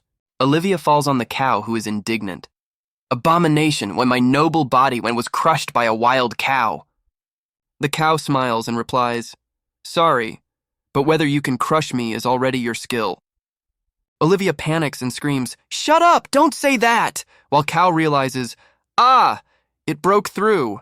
The hero thinks in despair, Why did I put up a protective barrier right now? What a sin! The demon princess turns to the hero in bewilderment. Huh? The hero squeezes the demon princess hard, causing her to cry out in surprise. He mutters, Damn, this is... And the princess complains, What are you doing? Are you trying to strangle me? A huge executioner with an axe appears in front of the resurrected Fang and Irarel. Irarel whispers, This is too much! The cow is horrified. Oh, it can't be. And Olivia asks, Hey, who is this guy? An ominous laugh comes from the giant spirit's mouth, foreshadowing a new threat. The spirit grins evilly. Hundreds of years, a lonely soul, finally again. The ghost with glowing eyes roars, So I've been summoned. Olivia explains to the princess, I told you about the Blackwood family hunting the nobility. She continues, The cruel aristocrats of the past were not destroyed by the Blackwood family. Irarel orders the spirit, and they became their fighting spirits. Bluebeard, kill them. The hero asks again in bewilderment, Bluebeard? It dawns on him. Isn't this the maniac from the grim fairy tales? An illustration from the book shows a sinister Bluebeard chuckling. The summoned spirit of Bluebeard lets out a deafening roar. Bluebeard rushes towards the princess, crying, What a beautiful sacrifice, away from the insect. The hero exclaims in panic, Damn! Bluebeard roars, Be my bride. I will enjoy every inch of your skin. The hero lifts the princess, who screams, How it stinks, I refuse. Bluebeard is puzzled, not understanding where they disappeared to. The hero's hand digs into the princess's side. He holds her tightly. The hero angrily shouts at the spirit, Didn't you hear? She said no! The demon princess blushes and mutters, Smelly, boar. She is indignant. I barely got out, and here you are with your hands. The princess screams in panic, Let go quickly, you'll break my arms. The hero barks, Shut up, it's not up to you to decide how hard I hold. The hero looks on resolutely while the princess is outraged by his actions in the face of danger. The princess, blushing, buries her face in the hero's chest, not wanting to see what is happening. The hero shouts furiously at Bluebeard, defending the princess. Bluebeard roars in anger in response, his eyes glowing red. The spirit curses them, promising to put an end to the couple in love. The hero, with the princess in his arms, soars upward, dodging the scarlet spikes of energy. Bluebeard threatens to devour them both if they do not surrender. The hero notices an opportunity for maneuver. His gaze becomes sharp. He throws the princess towards Olivia, yelling at her to catch her. Olivia is in a panic, not understanding how they can save themselves, but the hero is confident in the princess. The hero smiles confidently because the princess is a dragon and can fly. The princess thinks in panic, "She will fly. No, it's impossible." The hero strikes a pose, declaring, "A tough guy will never be a cuckold." Bluebeard swallows, preparing himself for something terrible to happen. The spirit's eye flashes with rage, clearly aiming at the hero. The hero slides into something organic, seemingly swallowed. He lands in a vile, foul-smelling womb. The hero pinches his nose, commenting on the disgusting, stale smell. He speculates that long periods of abstinence are probably what makes people so greasy. The hero is surprised. A bony monster on the outside, but so soft on the inside? The hero notices the spirit's vulnerability by the red hieroglyphs, "Evil Spirit," deciding to attack. He delivers a powerful blow from the inside, breaking through the ghost's soft flesh. The attack is successful. The hero sees +5 damage and confirms his guess. With a triumphant grin, he declares, "I've found your weak spot." Bluebeard spits out the hero in disgust, calling him a stinking, fleshless insect. The demon princess is horrified by what is happening. Olivia is next to her. The spirit mockingly addresses the princess. "Are you really that grieving over him, baby?" A ghostly hand reaches out to her. Bluebeard asks, "Is this insignificant clown worth your tears?" He continues to seduce her. "Marry me, and you will immediately forget his male taste." The princess screams in rage, "No way! You don't even have that! I won't marry you!" Bluebeard is dumbfounded. What did you say? Even the lowest female beetle wouldn't want to be with you." The princess continues, "You have no manhood, you are ugly, and your breath stinks." She defiantly declares, "A high-born dragoness like me despises such a worthless person, incapable even of procreation." Olivia, blushing, exclaims, This pose!" Olivia sighs dreamily. She loves him so much, as the demoness tries to talk some sense into her. Bluebeard cries in humiliation, "Too much! No woman has ever insulted me like that." The spirit asks in rage, "Why?" His body begins to distort with dark energy. The monstrous Bluebeard roars at the impudent female. The girls scream in horror. With heart-shaped eyes and a huge tongue, he whispers, "You drive me crazy, cutie." The princess winces in disgust. "How disgusting! It stinks of an old man." Olivia is shocked. The sudden attack catches Bluebeard off guard. Blood spurts from the wound. The princess dives at the spirit in a rage, screaming, "Then die!" Olivia and the demoness are relieved to see that the princess has taken control of the situation. The princess's face shines with determination and power. She is ready for battle. A blinding flash envelops her. She challenges, "It is you who do not know your place." The princess angrily asks, "Who gave you permission to stick out your vile tongue when you propose?" She thinks with embarrassment that even the hero has not yet had time to examine her so closely. The thought of the hero having been in Bluebeard's jaws enrages her. The princess explodes into flames, screaming, "I'm furious!" leaving Bluebeard stunned. She demands, "Give me back my stinking boar," while Olivia admires her dragon flame. Bluebeard, engulfed in flames, laughs madly, his eye glowing red. He enjoys the dragon's fire, demanding, "Even stronger! Envelop me in your heat." The princess is shocked. "What? He isn't afraid of dragon flame?" The cold female voice of the spirit states, too naive. The spirit explains, "Bluebeard died in the fire and became accustomed to the hellish flames, not fearing its unawakened power." The princess is puzzled by the words about awakening the blood. The spirit urges Bluebeard, "Finish quickly, don't waste time." Bluebeard smirked with anticipation. It would be a shame to kill such a beauty without foreplay. Suddenly, pink energy tentacles with hearts rush towards the princess, catching her off guard. The spirit comments with disdain, "Church, how low quality." The hero asks with a grin, "Do you, the inferior, so like to call others inferior?" The princess turns around in shock at the familiar voice. "What?" Bluebeard looks around furiously. Who dared to speak?" The hero reminds from within, "Didn't recognize you? I'm that very spirit from your belly. I warned you." Olivia is amazed as golden blades materialize around her. The swords rush forward. The hero shouts, "Even if I become a spirit, I will not be a cuckold." Golden blades pierce Bluebeard's body. He roars in pain and rage. Bluebeard is furious. "Damn it! I knew it was you, you stinking insect." He shouts defiantly, "Did you think you could pierce my bone armor with a couple of swords?" Bluebeard mocks, "KKK, you have not yet seen the firmness of the fierce ghost." Bluebeard is puzzled. What, the sword disappeared? The hero notes from within, "The armpit of a fierce ghost, and how soft." He continues the thought, "So soft," and his hand breaks out. The blade pierces from the inside. Bluebeard screams, "Ah, ah, ah, how painful!" The hero breaks free, dealing +5, +5 damage. The spirit writhes in pain.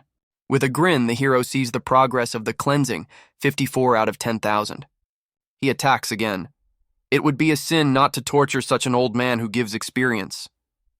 Bluebeard reaches for his scythe, moaning, "It hurts so much." A huge spirit axe falls upon the girls, frozen in horror. Olivia screams, "Get away!" pushing the princess and the demoness aside. The demoness screams in horror, "They'll cut me up!" Olivia pushes her friends away. The axe hits the ground with a deafening roar, raising clouds of dust. The princess and the demoness look at the place of impact in shock. The demoness covers her eyes. Olivia lies on the ground, her clothes torn, her body enveloped in light. Suddenly, the hero appears, his sword next to a piece of clothing. It was worth leaving for a while. The hero covers the princess with his cloak. She is surprised and embarrassed. The hero holds the princess in his arms, teasing, "Ah, you even lost your underwear. Aren't you ashamed, dragon?"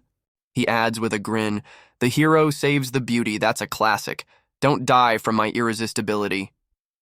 The princess, blushing, imagines how she will flirt. "Smelly boar made me so worried."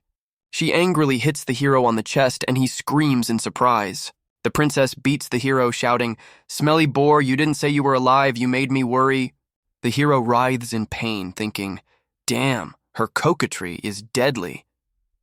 He says thoughtfully, How nostalgic, huh?"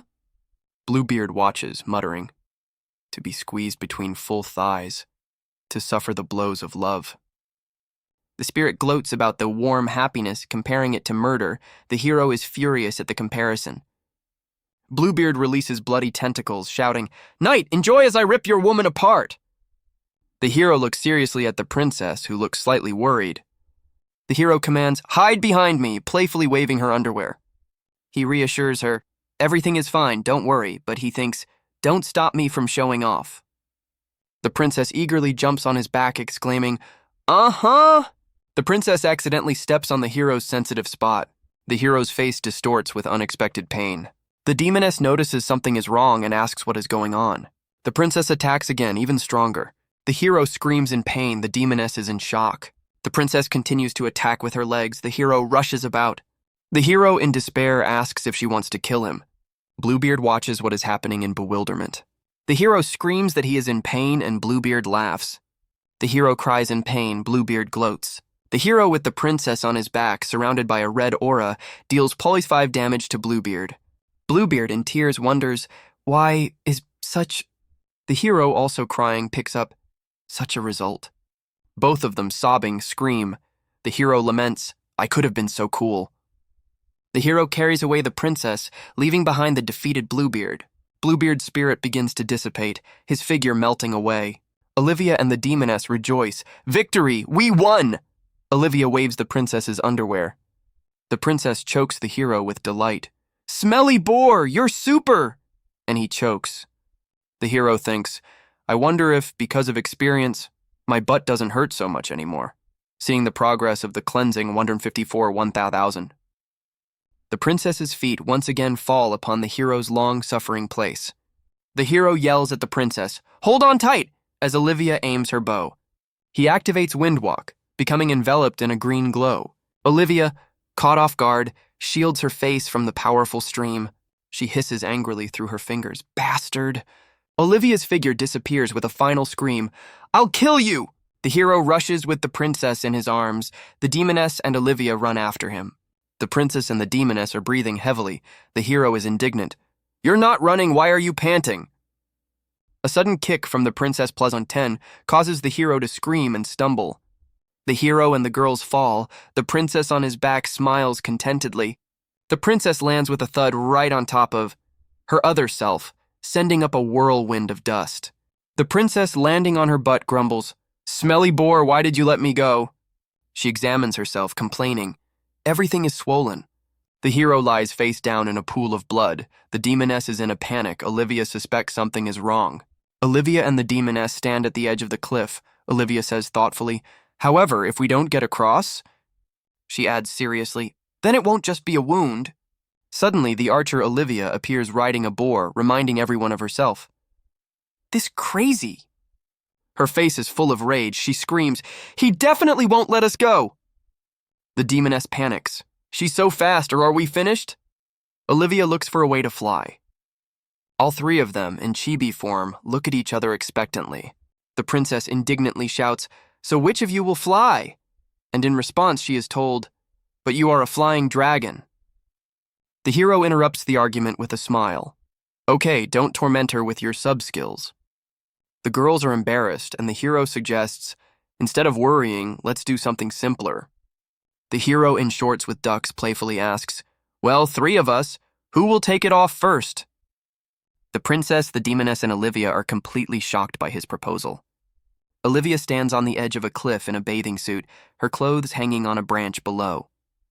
She looks down worriedly, asking, "It fell, right?" Suddenly, a boar appears behind Olivia, grunting, and she snorts decisively. Olivia, riding a boar, approaches some wooden hut. The boar runs and knocks down the door or wall of the hut. Olivia asks the boar, "Are you sure it's here?" And he grunts affirmatively. A silhouette of a girl with cat ears appears in the hole in the wall. Olivia looks away determinedly, her gaze full of tension.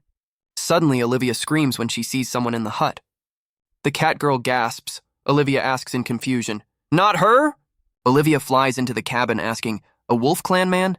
Olivia's gaze falls on several wicker baskets in the corner. Olivia approaches the cat girl, asking about her connection to the night. The cat girl cries, insisting that she doesn't know them and that they just grabbed her. Olivia frowns, wondering, could it be that I was wrong?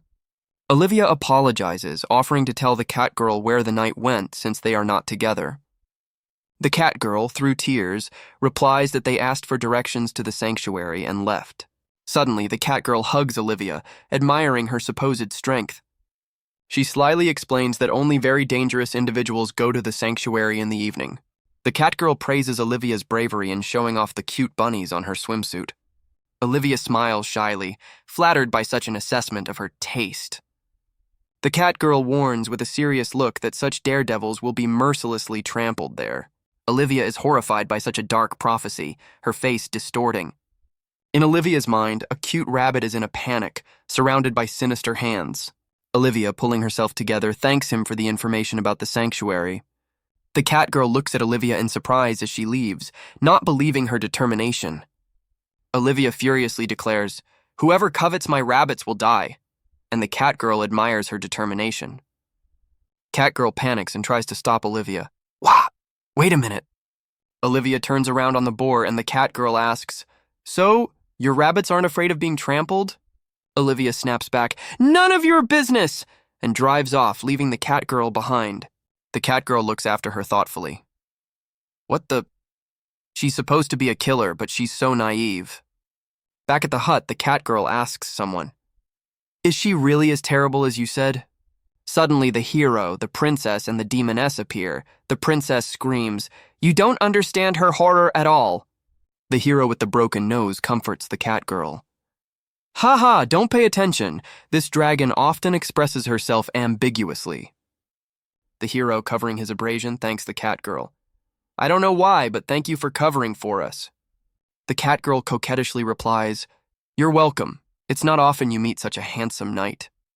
The cat girl coquettishly pities the hero, who was almost left without pants. She sees the demoness for the first time, admiring the legendary fierce dragon. The demoness turns away in embarrassment while the hero covers his duck print panties. The cat girl finds the demoness hiding with humans pathetic, which earns her anger. Then her attention is drawn to the princess and she comments on her outfit in surprise. The princess rudely shuts up the cat girl, declaring that she does not need her assessments. The bossy princess demands that she find a place to wash herself, and the cat girl nods timidly. The cat girl points to the bathroom, where a muscular male silhouette looms behind the curtain. The demoness with a new hairstyle asks the cat girl to first list her virtues. The cat girl looks at the demoness in complete confusion, not knowing what to answer. The cat girl dreamily advises to relax in a warm bath to wash away all the troubles. The demoness is horrified. Her soul literally flies out from what she sees behind the curtain. She asks the cat girl in shock if the idol from the wolf clan is depicted on her curtain. The cat girl confirms that this is her dream love, a muscular wolf guy in swimming trunks. She adds that he was a regular customer when she sold milk and that he has a great figure. The demoness, with a predatory gleam in her eyes, remarks that he must be attracting a lot of she-wolves. The cat girl screams in panic, and the demoness's eyes light up with a red fire. The hero thoughtfully notes that women can strike at the most unexpected moment, while the demoness is dancing and the cat girl is crying. Someone with a steaming cup addresses Mrs. Wolf. The hero calms her down with a smile, saying that being a fan of idols is normal, and girls often change husbands. The cat girl admits through tears that the knight guessed correctly. Sanji is her new husband for today. The hero tries to console her, saying that sisters are more important than husbands, but immediately becomes embarrassed by his words. The cat girl grins, noting the knight's optimism. The hero laughs, saying that only with this attitude.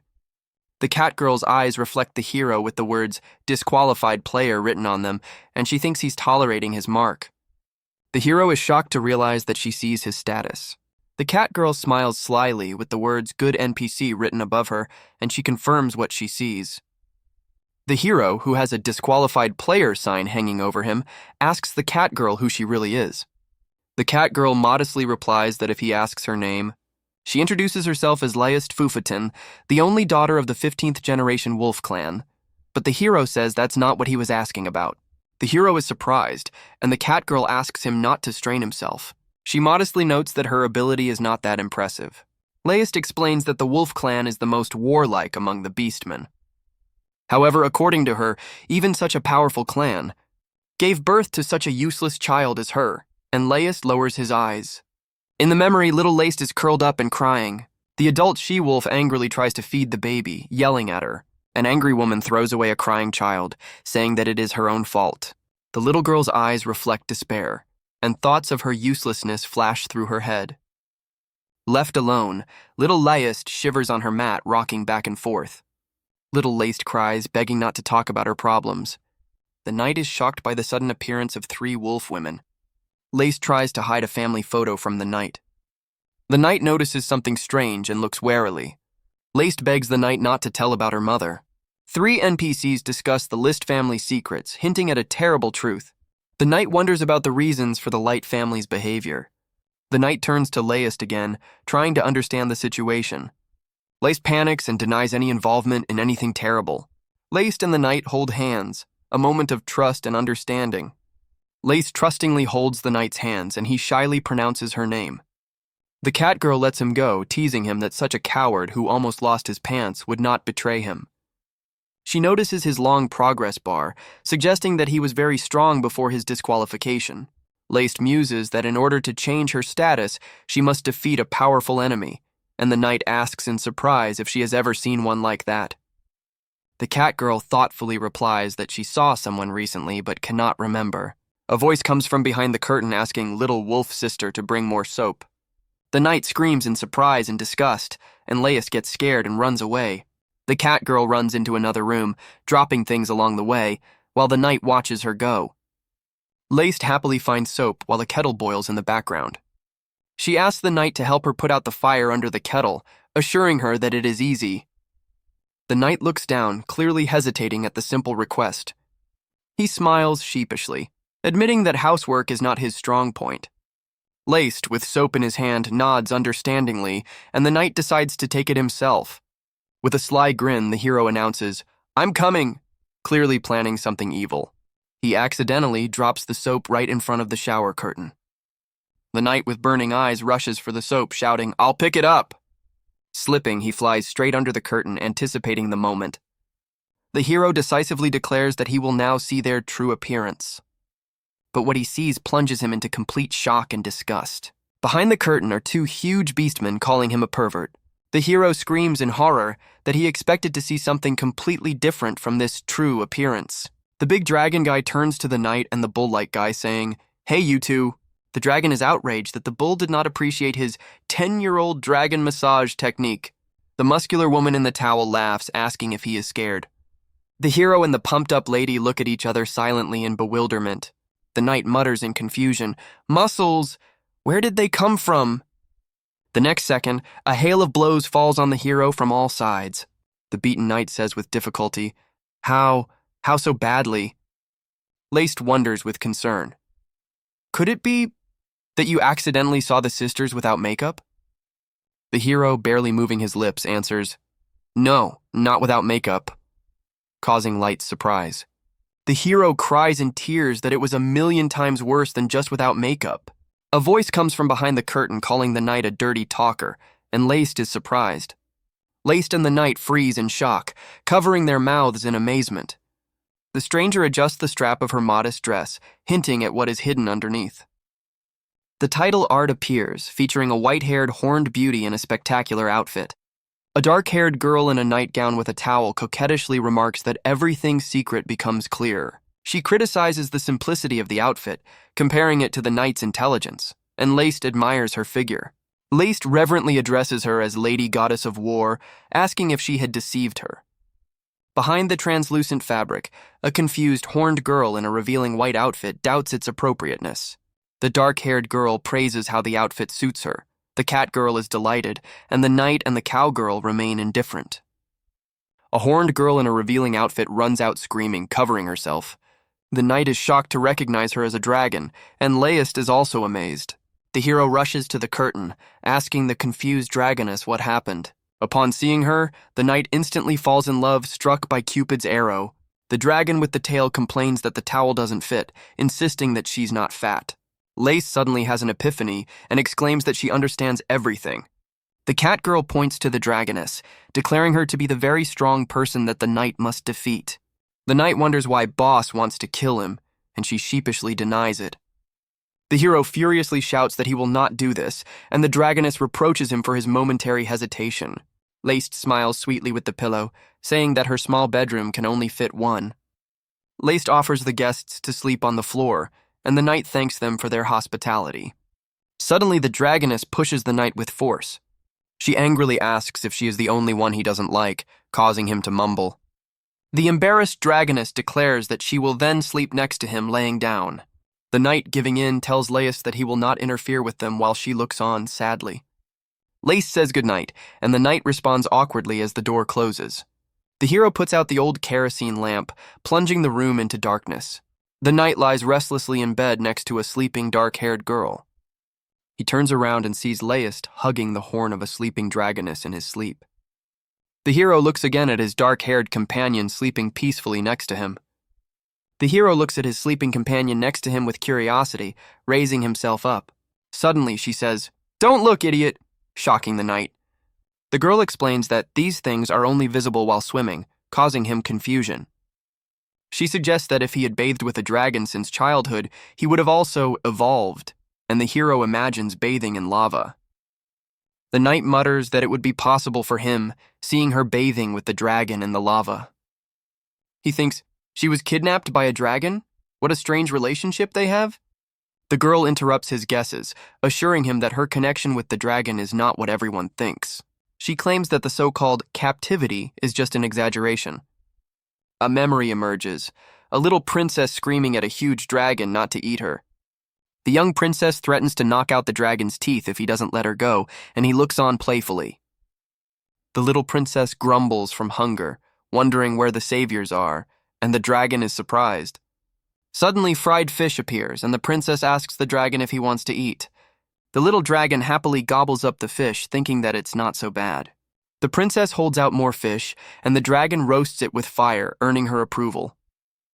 The girl smiles, considering the dragon much better than those who lured her into the cave. Flashback, the prince begs his mother to save his sister from the cave, and she smiles slyly. Evil parents watch as a little princess enters a dark cave with a knife. Outside, the crowd panics, but the queen forbids rescuing the princess, rejoicing at the rescue of her son. The princess sleeps in an embrace with a grown dragon, muttering in her sleep, "Deceived me." With tears in her eyes, she whispers, "Everyone deceived me. Staying here is my choice." The hero teases the princess, claiming that she loves the dragon very much, and she shyly denies it. The knight seriously warns that if she is like those vile knights, the princess continues angrily, "Who plays with her feelings to kill the dragon?" She screams furiously that she will personally finish him off if he is like this. At night, everyone sleeps, and the princess mutters in her sleep about misfortunes, while the dragoness snores peacefully. Suddenly, the dragoness pushes the knight in his sleep, calling him a smelly pig. The hero only smiles slyly, looking at this scene. The dragoness mutters in her sleep, "I knew it. You wouldn't dare." The knight reassures her, joking that she is not used to sleeping so restlessly in the lava. Waking up, the dragoness looks at the knight in surprise, clinging to him. The dragoness mutters about an unhealed wound, remembering how the knight accidentally scratched her. The hero looks at his cleansing indicator, realizing that after killing Bluebeard there were 154 points. He realizes with horror that this scratch has added a whole 10 points to his score. The knight, bending over the sleeping dragoness, babbles guiltily, I... In a panic, he laments the mess he's made and is afraid that such a cutie will end up with a scar. Meanwhile, Laced peeks in, remembering that he can heal and trying to remember the spell. The cat girl smiles slyly, noting what a warm relationship they apparently have. Laced reports to Lady Luogisi through the magic sphere that the knight is the best candidate to become a dragon tamer. Lady Luogisi, the priestess of the sanctuary, ponders Laced's words with confusion. Suddenly, Mrs. Luogisi screams, and Laced asks in fear what happened. Mrs. Luogisi, all red, babble embarrassedly, Nothing." She hurriedly orders Lace to bring the knight while she tries to add something.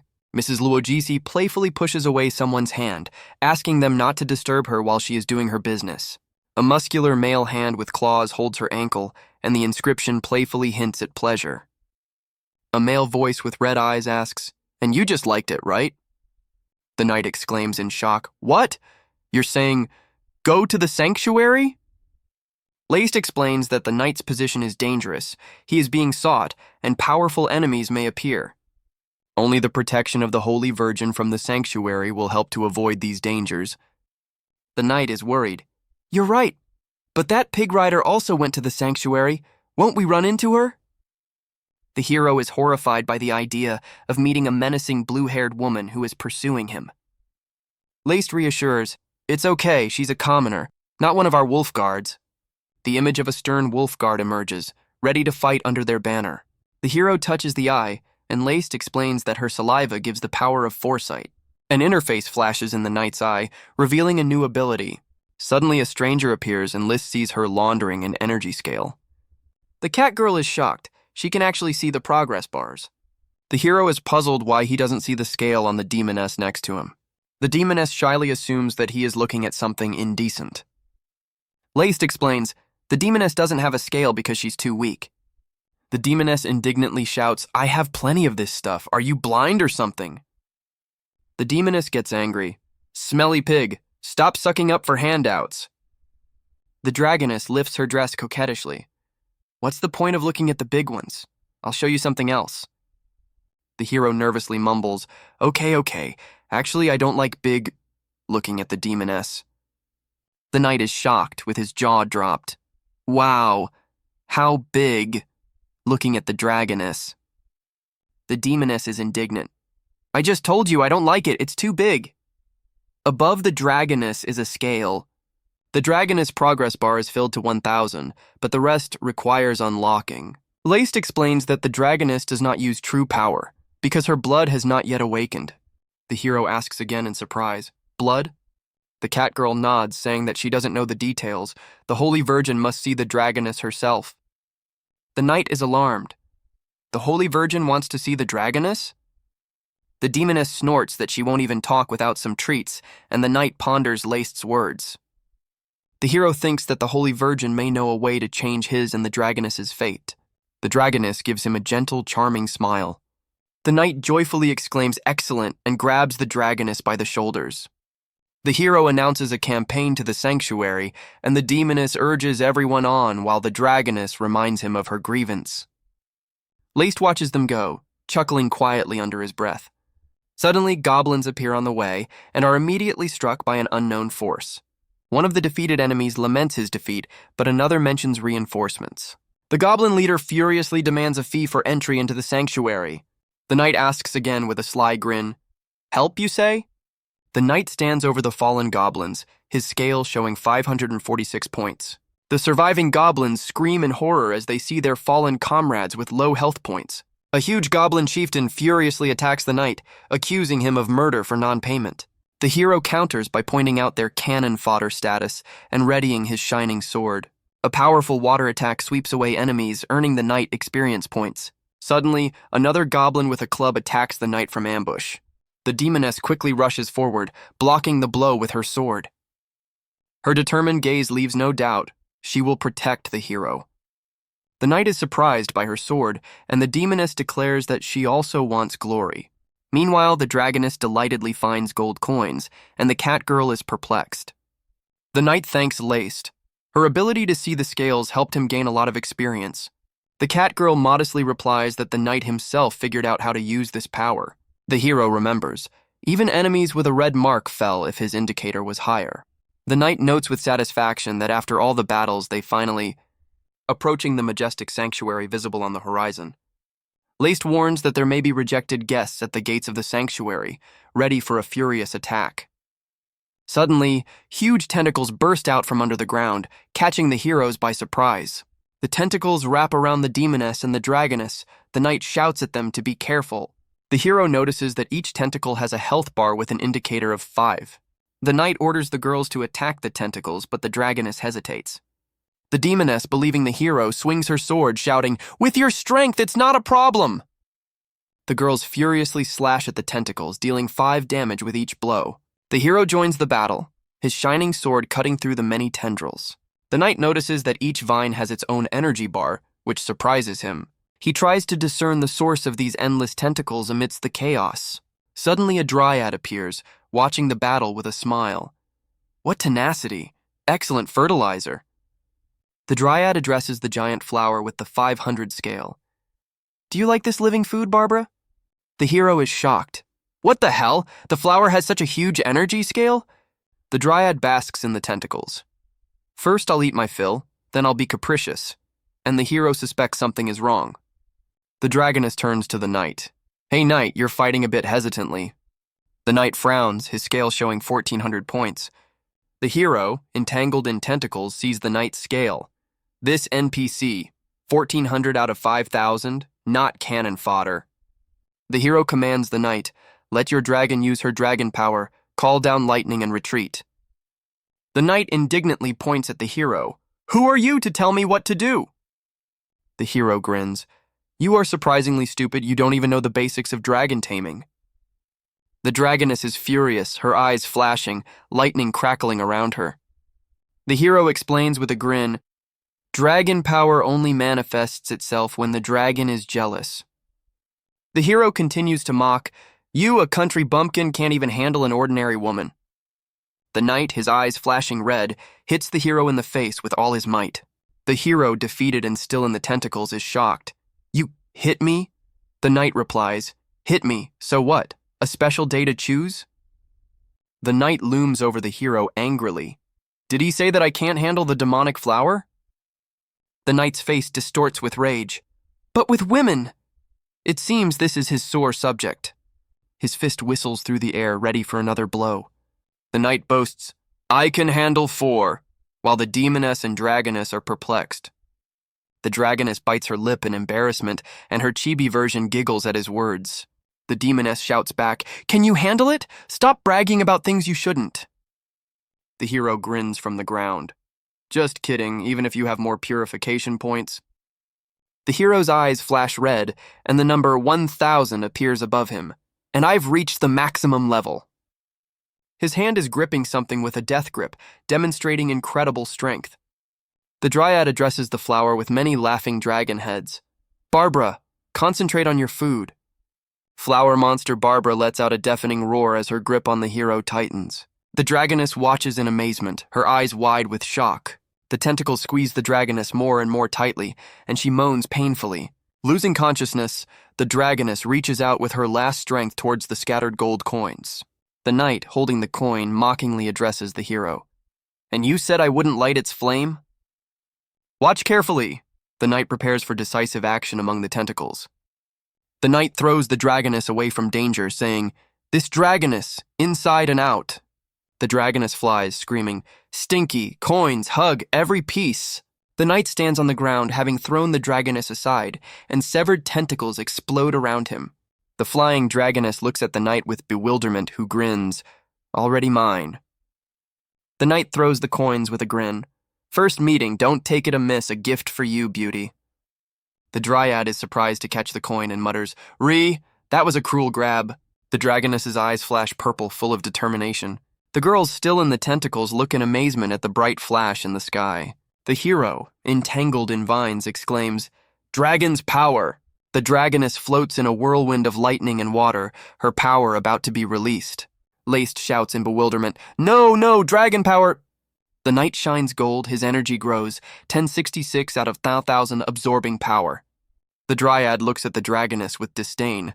"Noisy dragon, you can only touch this." The girls scream in horror. "It's going to cut us now! What kind of sword is this so strong?" The dryad whispers, "A T-sword capable of cutting down all living things." The hero declares, "This is the atrocity of the 1,000-year demon flower." The dryad inside the flower appears drooping, her strength fading. The hero looks at his dying life with annoyance. Damn! He realizes that his electrical attack is not ready yet. The dragoness cries out in despair.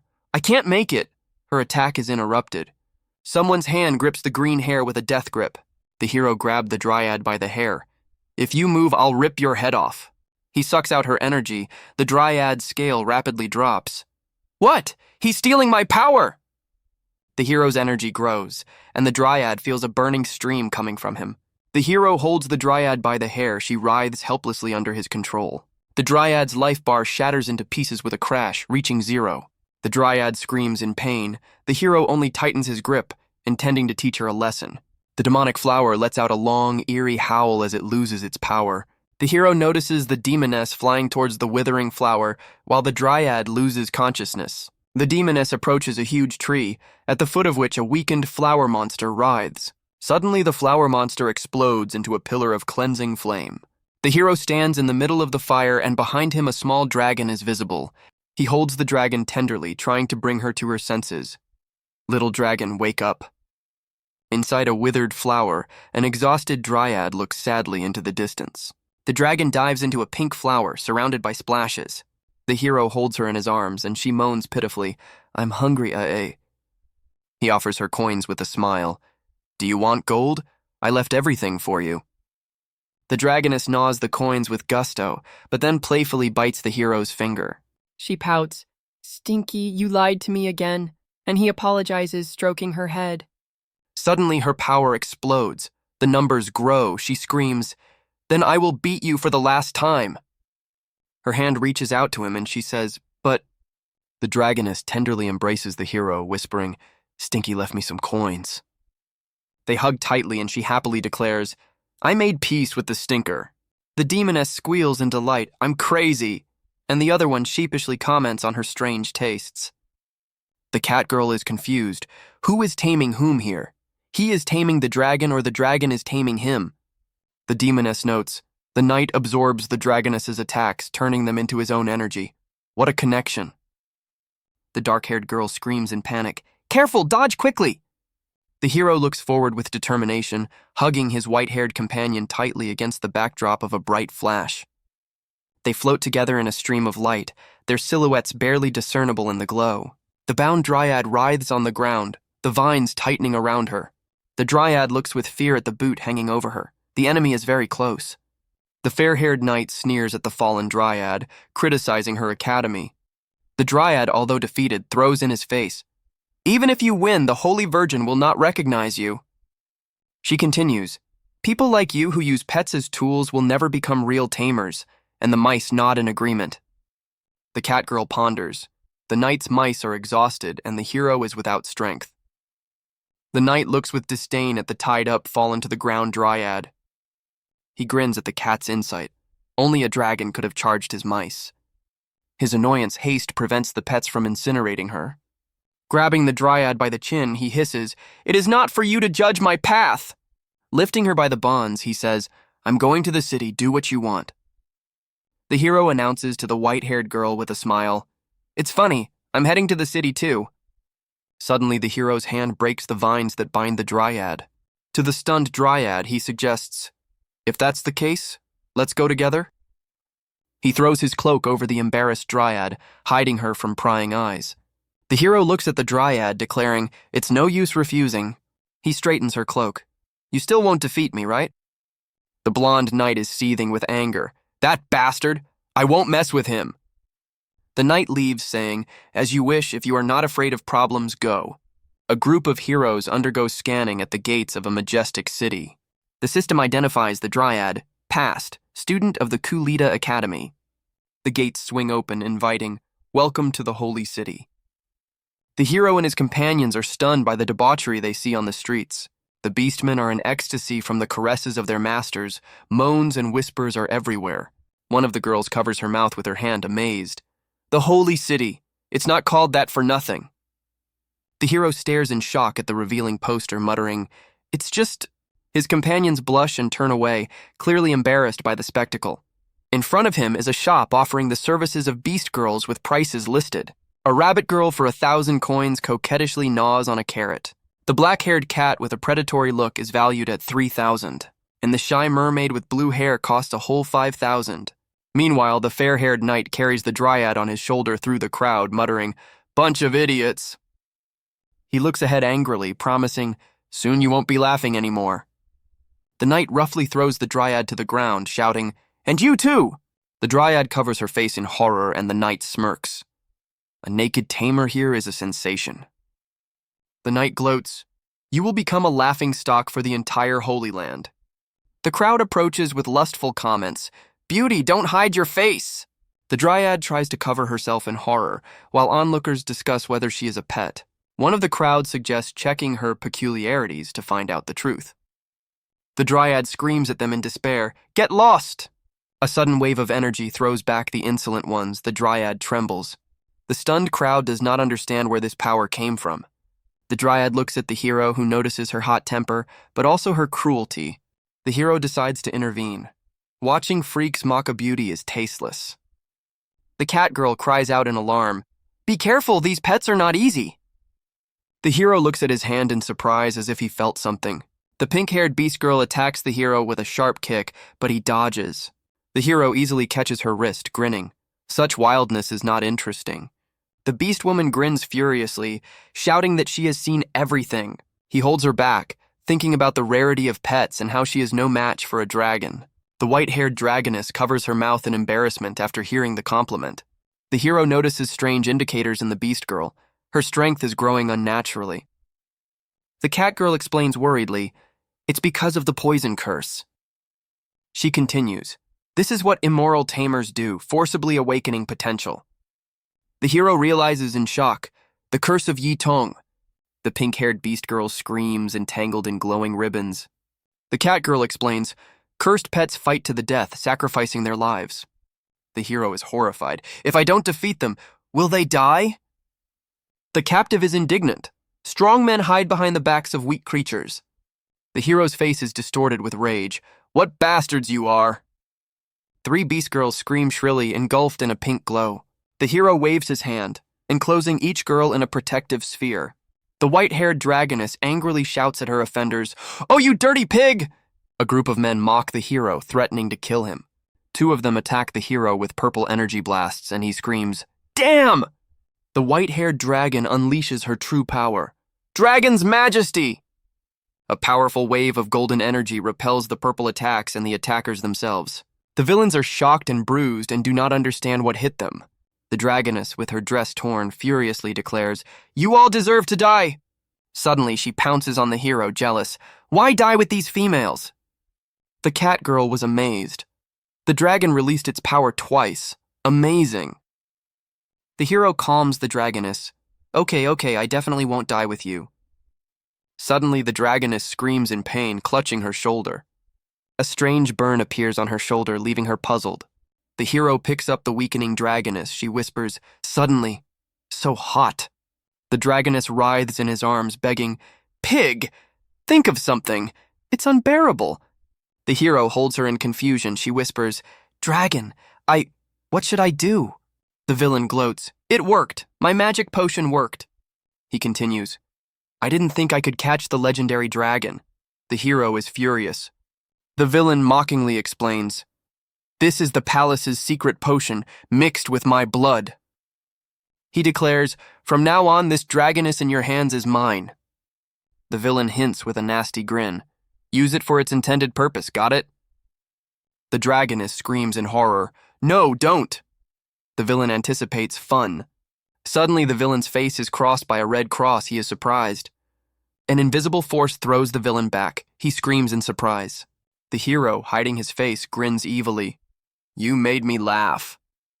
The hero's mighty hand crunches the head of the defeated villain. Suddenly, someone's hand covers the dragoness's mouth, and she moans in horror. The white-haired stranger roughly grabs the dragoness by the chin, and she resists. The wolf warrior appears, declaring, "I'd rather force her to obey." The cat girl is shocked. "Ice Wolf, how could she defeat a dragon?" The green-haired lady explains, "This is Lady Simon, the strongest pet of the Holy Land." Lady Simone frowns as the green-haired girl scolds the guilty cat girl. Cat girl, with tears in her eyes, apologizes to Lady Simone for the delay. Lady Simon smiles indulgently. "Never mind, nothing to apologize for." Cat girl is horrified. "What? You promised to help with the test." Lady Simon grins. "If I hadn't promised, how would you, sly fox, have fallen for the hook?" The cat girl clenches her fists, her gaze full of determination. Simon roughly grabs the dragoness. This dragoness is destined for Lord Shuli Hong. A sudden blow knocks Simone's hand away from the dragoness. The hero, sword in hand, shouts furiously, "Just try to touch her!" Lady Simone, with a scratch on her cheek, smirks. "Your speed is even faster. I underestimated you." The hero looks forward resolutely. Even if the indicators are high, if they are red, it's not a problem. The hero soars into the air, activating the technique 4-image sword ceremony. A powerful blow sends the hero flying. He screams hysterically, and Simon looks up. Simon's sword shatters into pieces, and she is amazed. Simon grabs the dragoness by the throat. The beast girls scream in horror. "What meanness!" The hero, enveloped in a golden aura, raises his sword again to strike. His blade shatters with a clang as it hits Simone's purple shield as she holds the captive. Simon looks at the flying hero. "Knight, you have no chance. You will lose." A multitude of purple blades rush straight towards the hero. The hero receives a blow. Simon states, "Your strength, knight, is insignificant." The dragoness reaches out to him in despair. Simon explains, "After all, you have so many weaknesses."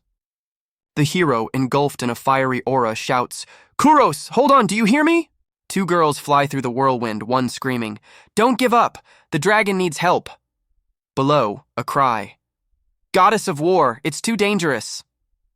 2 girls scream desperately, caught in the grip of a white tail. "Let go! It hurts!" The hero crashes into the ground with a bang, raising dust. The wounded knight looks on in pain, hearing, "What cruelty, knight!"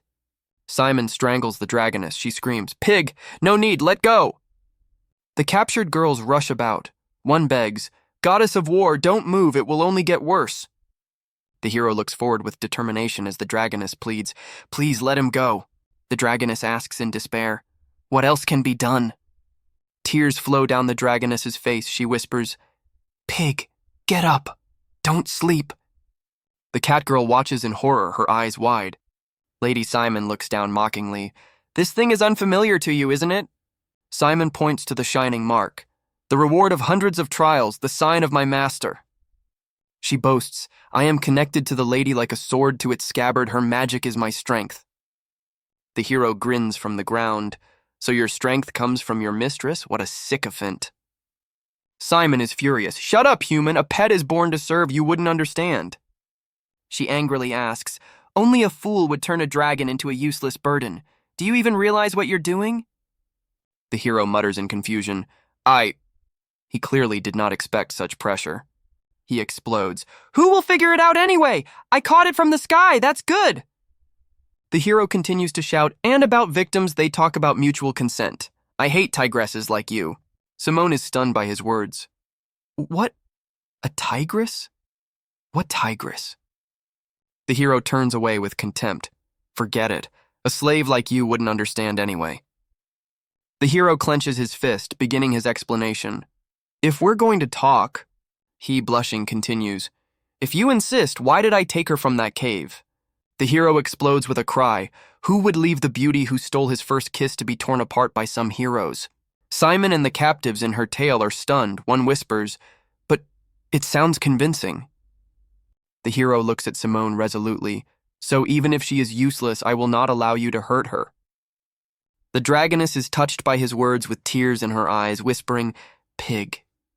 The hero passionately declares, even if she only eats and sleeps, she's still a cutie. Simon is furious. Shut up with that nasty thing. He shouts in chibi form, none of your business. This is the dragon I saved. The dragoness looks forward resolutely, echoing his thoughts. Even if I die, I will protect her. Suddenly, one of the dragoness's golden horns shatters into pieces from the impact. The dragoness explodes in purple flames, her hand clenched in pain and rage. Simon reels back, screaming from the unexpected searing attack. The captives in Simon's tale are amazed. What is this? Purple flame? The cat girl exclaims in shock. It's the dragon's breath, she awakened it. The hero, shrouded in the same purple aura, looks on with grim determination. The voiceover explains, dragons lack empathy and are extremely wary. The voice continues, even while showing submission, they can kill the master on a whim. The hand gently touches the horn of the dark dragon, only the one they truly trust. It can experience their true warmth. The dragoness looks at the hero through the flames. The elf explains with understanding, and dragon breath is a way to mark another with your scent. Voiceover. Only in the mutual breathing of the dragon is the purest flame of battle born. The beast girls are delighted. She definitely wants to protect him. Her heart has opened. Simon shouts in rage, impossible! Her plan collapses. She can't believe her eyes. What nonsense, a powerful dragon race. Simon exhales contemptuously. How can she rely on such a worthless man? The hero and the dragoness, united by purple flame, prepare for a joint attack. The dragoness in a white dress and the hero attack Simone in sync, dodging her tail. Simon is shocked by their speed. This dragon has become much faster. Catgirl explains. The dragon's breath synchronized them. She's used to fighting. Simon fights off the furious attack with his tail, screaming, damn it! Simon shouts in rage, stop pretending! The hero grabs her fluffy tail with a grin, enjoying the moment. Simon, blushing, demands, take your dirty hands off! The hero boasts, I've tamed dogs even worse than these. I've definitely touched 8 tails. He asks with a grin, do you know what they do with naughty dogs? The hero jerks his tail sharply, smiling maliciously. Make every hair on your neck stand on end. Simone lets out a long moan, her body arching from the unexpected sensations. The dragoness whispers in shock. Pig. He's giving that woman such... The dragoness flares up with jealousy. Even I have never felt so good. The chibi dragon recalls with embarrassment, but I told him not to touch my tail. The chibi dragon screams, don't interfere, now you can! Her determination is off the charts. She continues in rage. Such a hot, dirty tail. Not cute at all. Simon, surrounded by lightning, rushes forward, shouting, haven't let go yet? The beast girls are delighted. She's jealous, dragon power and breath at full blast. The hero holds Simon's tail with a grin. The chance has come. Simon blushes and winces under his grip as the dragon hovers jealously above. The dragoness challenges Simone. Naive. It doesn't matter what methods you use to force her. Simon replies contemptuously, under my mistress's skills, it's just a bubble. Simon prepares a powerful attack, Dance of the Scarlet Serpentine Light. The chibi dragon rushes into the attack, shouting, Old wolf, you talk too much! The hero points forward, his hand and eyes flashing blue. Beneath him, a glowing seal of thunder unfolds, ready to strike. The chibi dragon attacks Simone with ice blades from the air. Ice shards coalesce into a glittering barrier or attack blade. The dragoness, with a battle cry, spins into a swift, icy whirlwind. Simone is caught off guard by an approaching tornado out of pure rage. An ice storm instantly envelops Simone, freezing her in place. The dragoness fights her way through the rubble as her loyal servant cries out, "Mistress Shuli!" The cat girl rushes at the dragoness in a rage, baring her claws. "I'll kill you!" But her attack is interrupted. A sharp blade of ice restricts her movements. The chibi dragon happily hugs the hero. "Look, I finished her off." The hero hugs the dragoness to himself. She whispers embarrassedly, "Here you go again." The chibi dragon tries to object. "No, I meant something else." The hero's arm wraps decisively around the dragoness's waist, tightening the embrace. The hero grabs the cat girl. She screams, "Dirty boar, let me go!" The hero hugs both girls, absorbing their experience to their surprised exclamations. The dragoness wriggles in his arms, enveloped in the red aura of their closeness. The dragoness snorts with displeasure. "This she-wolf is so ugly and talkative." Simon holds the maid back, looking at the dragoness with disdain. This dragon has no words.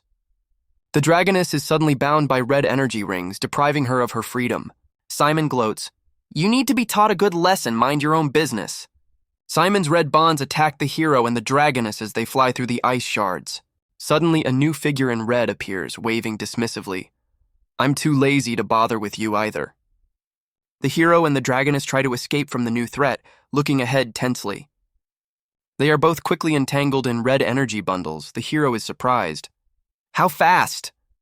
The stranger in red says condescendingly, "Your level is too low to talk to me." A powerful vortex of red energy envelops the hero and the dragoness as the stranger continues. First, pass the next test. Two new girls, one with horns, hug each other in confusion. "What? What is this?" Three ominous red energy portals open in space. The girl in red stands confidently, challenging, "And then come and ask." The fox girl looks around anxiously on the deserted street. The woman in red tells her, "Priestess, your mission is complete. Go to the arena to the saint." She continues, holding the fox girl back. "And those who failed to guard the gates, do you know what punishment awaits them?" The horned girl babbles in excitement. "But Kuroka has already entered the shrine. I'm afraid it will affect the tournament."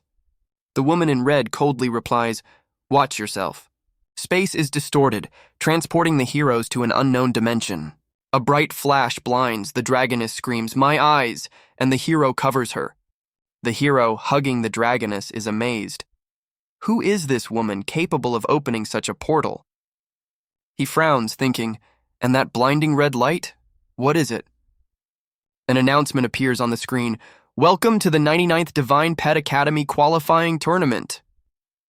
The hero comes to his senses, muttering, He clutches his head. "Damn, I lost consciousness for a moment." There is darkness and noise all around. He groans. "Ugh, how noisy." The hero searches for the dragoness in panic. "That's right, dragon, where are you?" He looks down, surprised. "Ah, this. Why is it so damp and cool?" A voice announces, "Meet! The only divine combination in 100 years." The hero is dumbfounded as the commentator continues, "A stupid dragoness and her useless knight." He looks at the arena, not understanding. "What the hell is this?" The audience is delighted. "Look how he squeezes her, a real knight." The hero is completely confused. What does this mean?" The hero looks down and sees a dragoness on his lap. "Dragon, you." Her tail with a heart on the end wraps around him, causing the hero to panic. The dragoness, blushing, whispers, "No need," clearly not in her right mind. The hero resolutely thinks, "I need to bring her to her senses." A voice from behind the wall warns, "Don't resist unless you're looking for trouble." The hero listens. This voice, so familiar. Where is it from? The crowd of monsters in the stands roars, "Enough of the sweetness. Let's move on to the next one." The hamster host announces, "Now meet the other outstanding participants." The hero stretches his hand forward in amazement. "Holy!" Petals fall around. A beautiful blonde in armor says, "At last we meet, knight." The saint smiles at the hero. "You are much more beautiful than in the portrait." The dragoness clings to the hero. He shyly asks her not to do this in public. The hero shakes the dragon, demanding an explanation from the saint. "What did you do to her?" The saint smiles mysteriously. "Have you really still not understood the situation?" The saint reproaches the woman in red. It seems you haven't explained anything to him, Shuli Hongbai Xuan. Instructor Shuli Hongbai Xuan says, unknown challenges are what await a true hero. The saint agrees that it is more interesting this way, and the hero understands that he is facing boss-level opponents. The saint commands decisively. Then let's begin. The guardian bear is ready for battle. The camera shows a huge multi-level arena for the upcoming battles. The hamster host solemnly announces, so the first stage of the selection officially begins. The host announces, the first 8 whose pets wake up move on. The hero bursts in with a shout. Meanwhile, the snow-white pet rabbit begins to meditate, muttering a spell. Suddenly, the rabbit is enveloped in red energy, ripping off his fur and revealing a new form. A charming rabbit girl appears before the astonished boar, worthy of the head of the family. They announce, Ilalir, having tamed her nature, is the first to pass the test. The hero screams in shock. What? She just undressed and walked away? The rabbit girl rides away on a boar. There are 7 seats left, hurry! The saint discusses the participant with Shuli. The one who infiltrated the sanctuary? Not a bad choice, even if the pet is weak. The dark-haired girl whispers anxiously. Ilalir has passed. There are fewer and fewer places, the situation is bad. She desperately shouts to the hero, Knight, pass the test, otherwise you will never see the dragon again. The saint smiles at the energy of the fox priestess, who is noticeably nervous. The hero realizes that his current strength, 3,000, 1,000, is not enough for a direct confrontation. He decides to participate in the tournament, hoping to find a way to save the dragon who cannot be lost. Suddenly, dark energy envelops the hero and Dracosha, making him wary. The dragon playfully climbs onto his head, while the hero screams in surprise. The camera shows a huge futuristic arena with holographic elements. The hamster host announces that due to the size of the arena, the fights will be broadcast via the all-seeing mirror. The saint looks forward to the trials personally designed by Shuli Hongbai Xuan. Shuli Hongbai Xuan gently touches the saint's cheek, promising not to disappoint her. The fox girl watches this scene with disgust, thinking about the obsessiveness of grown women. The fox girl watches the arena with concern, hoping for the knight. The hero suddenly finds himself in a web, suffocating and losing strength. A bright flash of light illuminates the dark space, heralding change. The dragon instinctively presses itself against the hero, as if protecting him. Everything around is instantly covered with a thick layer of ice. The hero is stunned.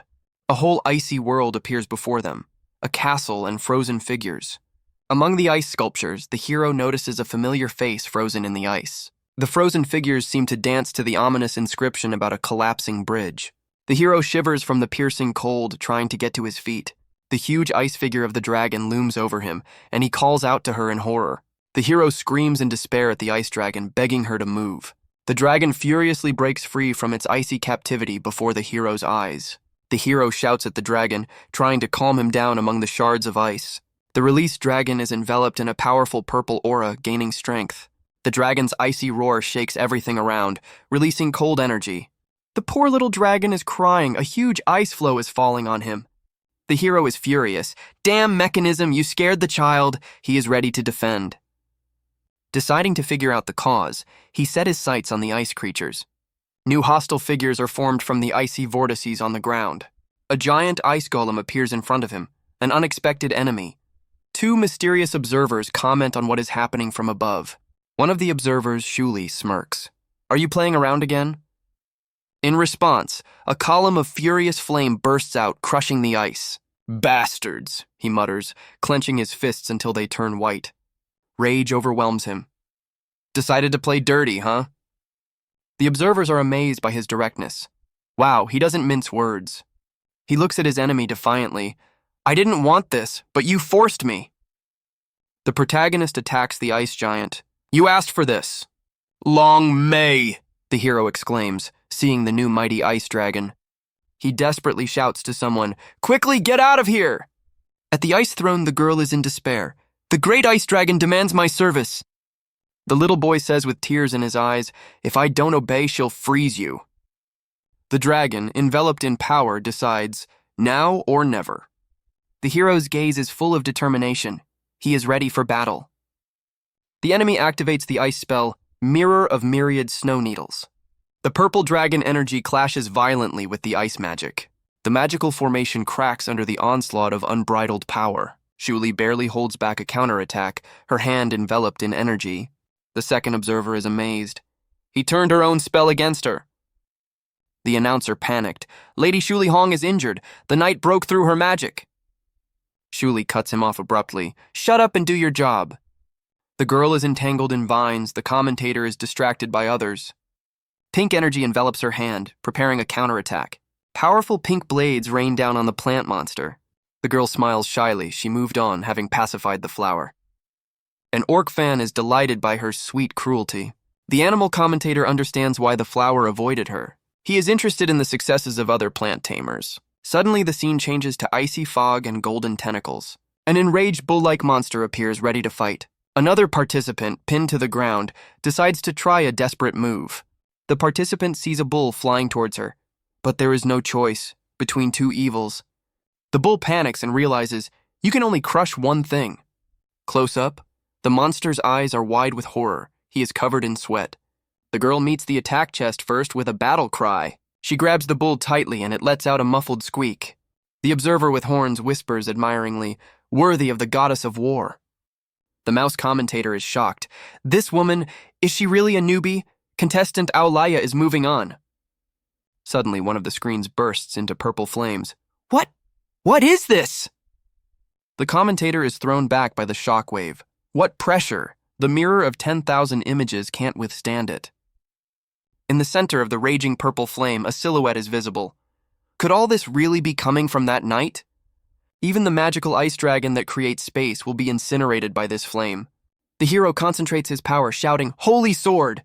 He soars into the sky, enveloped in a whirlwind of extreme flames using the dragon-sucking water technique. As it spins, it creates a powerful energy circle of violet fire. With a golden blade, he falls down, piercing everything with radiance and flame. A huge white dragon, enveloped in a purple aura, lets out a mighty roar. The hero looks down with satisfaction. Looks like it worked. Now all that's left for him to do is turn the dragon into human form using the demon-swallowing illusory form. He decides to use the original method, but this time, even hotter. The purple flame in his hand takes the form of a sharp claw ready for action. The hero concentrates purple energy with determination for a special move. The dragon is stunned, immersed in this strange, enveloping power. "Behold my magnificent kissing technique," he declares, enveloped in a whirlwind. With a playful grin, he calls out, "Dragon-ah!" The white dragon blushes, puzzled by this unexpected approach. The dragon recoils, letting out a muffled squeak of embarrassment and pressure. The hero decisively applies his technique, pressing himself against the dragon's face. The dragon's eyes widen in shock, completely confused. The purple energy around the dragon intensifies, heralding transformation. Suddenly, the dragon turns into a girl caught off guard by the kiss. The hero passionately kisses the transformed dragon girl among the petals. The dragon girl wriggles in his embrace, enveloped in purple energy. She tries to pull away, screaming, "Enough, just a little more and I'll disappear." The audience of Beastmen watches the scene with obvious disapproval. Viewers are outraged. "He went further, seducing the pet. Disgusting." The elf observer comments thoughtfully, "Dragons like spicy food? Interesting." The little girl is delighted. The couple is enveloped in a shining sphere. "Wow, it sparkles!" The hero gently holds the girl in the sphere. "Little dragon, don't move. 7 have passed." The energy sphere with the couple rushes into the distance, to the next test. The mouse commentator announces, "And the last place, who will take it?" The hero wakes up feeling pleasant warmth and peace. He lounges in bed, noting that he hasn't slept so well in a long time. Next to him, tightly pressed, sleeps the converted dragon girl. A sudden insight, he suddenly remembers that he was at a competition. He jumps out of bed looking for Dracosha, who looks out in fear. The hero hugs her with relief, whispering that he was afraid of losing her again. The dragon girl, blushing deeply, looks at him angrily. She playfully pounces on him in bed, her tail wagging like a heart. The dragon showers him with passionate kisses, not giving him time to come to his senses. With a sly and satisfied grin, she looks at the stunned hero. The dragon is puzzled. The taste is somehow not right. The hero playfully suggests, "Try deeper and you'll taste it." The hero gently hugs Dracosha from behind, her cheeks flushing. The dragon tries to be indignant. Who? So noisy! But the hero asks her to be silent. The hero frowns, thinking, we were just in the arena, and now it's unclear where we are. Something is fishy. He takes Dracosha by the hand. Dracosha, let's go look for food, but quietly, so that we are not noticed. The hero carefully approaches the massive door, intending to open it. He opens the door slightly, and he and Dracosha peer into the illuminated passage. The door suddenly swings open, and a powerful stream of energy bursts out of it. The hero jumps back, covering the dragon, and shouts the name of the technique. Damn it! 10,000 sword formation! In a whirlwind of light and blades, a girl appears entangled in green vines and attacked by blades. A powerful explosion illuminates everything around, sweeping away the formation of swords. The Stargirl in pink parries the attack, her vine-like hair flying. She counterattacks by releasing 2 colored energy dragons. Spirals of fire and ice merge into a crushing blow, flying towards the heroes. The hero recognizes the attacker. Are you that star from the last round? He chuckles, finding her techniques too pretentious and useless. The hero easily blocks her blow, noting her weak physical preparation. In one movement, he grabs her by the hand and throws her down, saying, Get lost! The Stargirl flies head over heels, screaming, caught off guard. Even her flower accessory on her head screams from the unexpected fall. The Stargirl falls head over heels, her green vines failing to save her. Defeated, she whispers curses. Some pet so impudent.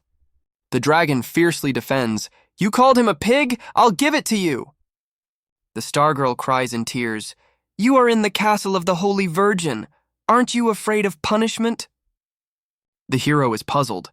The Holy Virgin, the castle? What is she talking about? The huge hall is empty. Dracosha is perplexed. The castle of the Holy Virgin and there is no guard? He frowns, sensing something is wrong. It's too quiet. Something's not right here.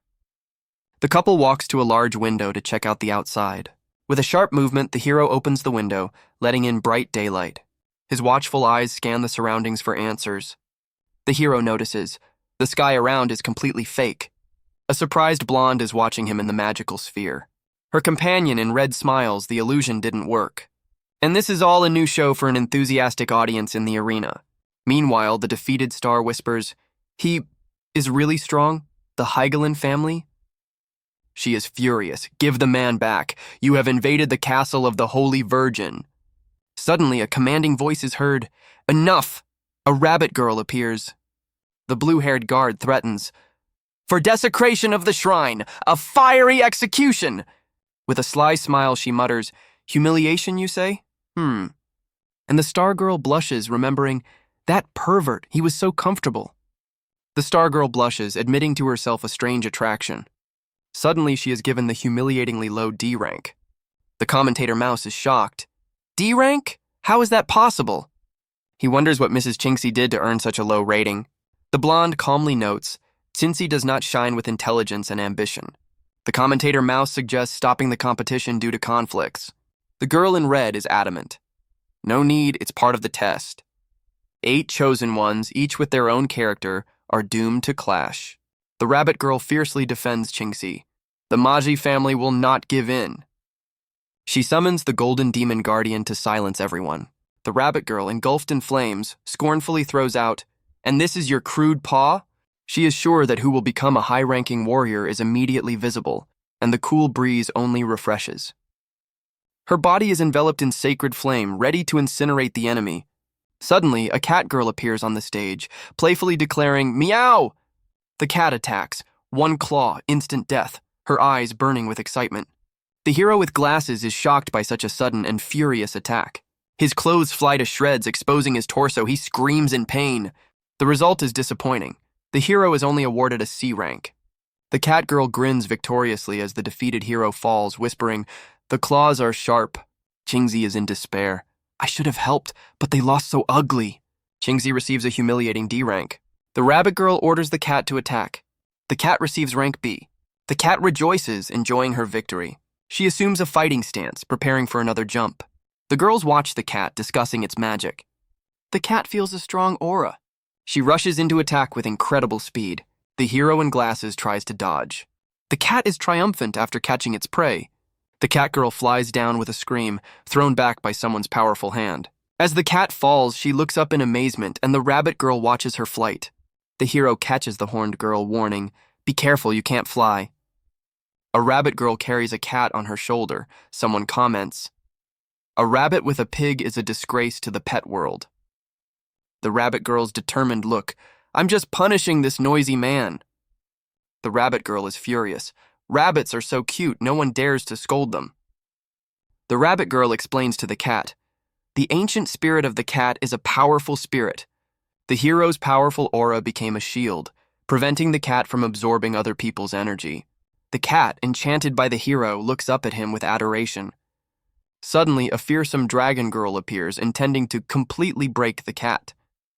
The hero hugs the dragon girl, persuading her, "Enough, don't fight." He whispers to her, "It's simple. A little dragon can do it too." And she blushes. I won't." The hero touches her chin. "Just remember the taste of beef." Before the dragon's eyes is a tempting beef in the form of a girl beckoning her. The hero is serious as he activates the Dragon's Breath Thousand Searches technique.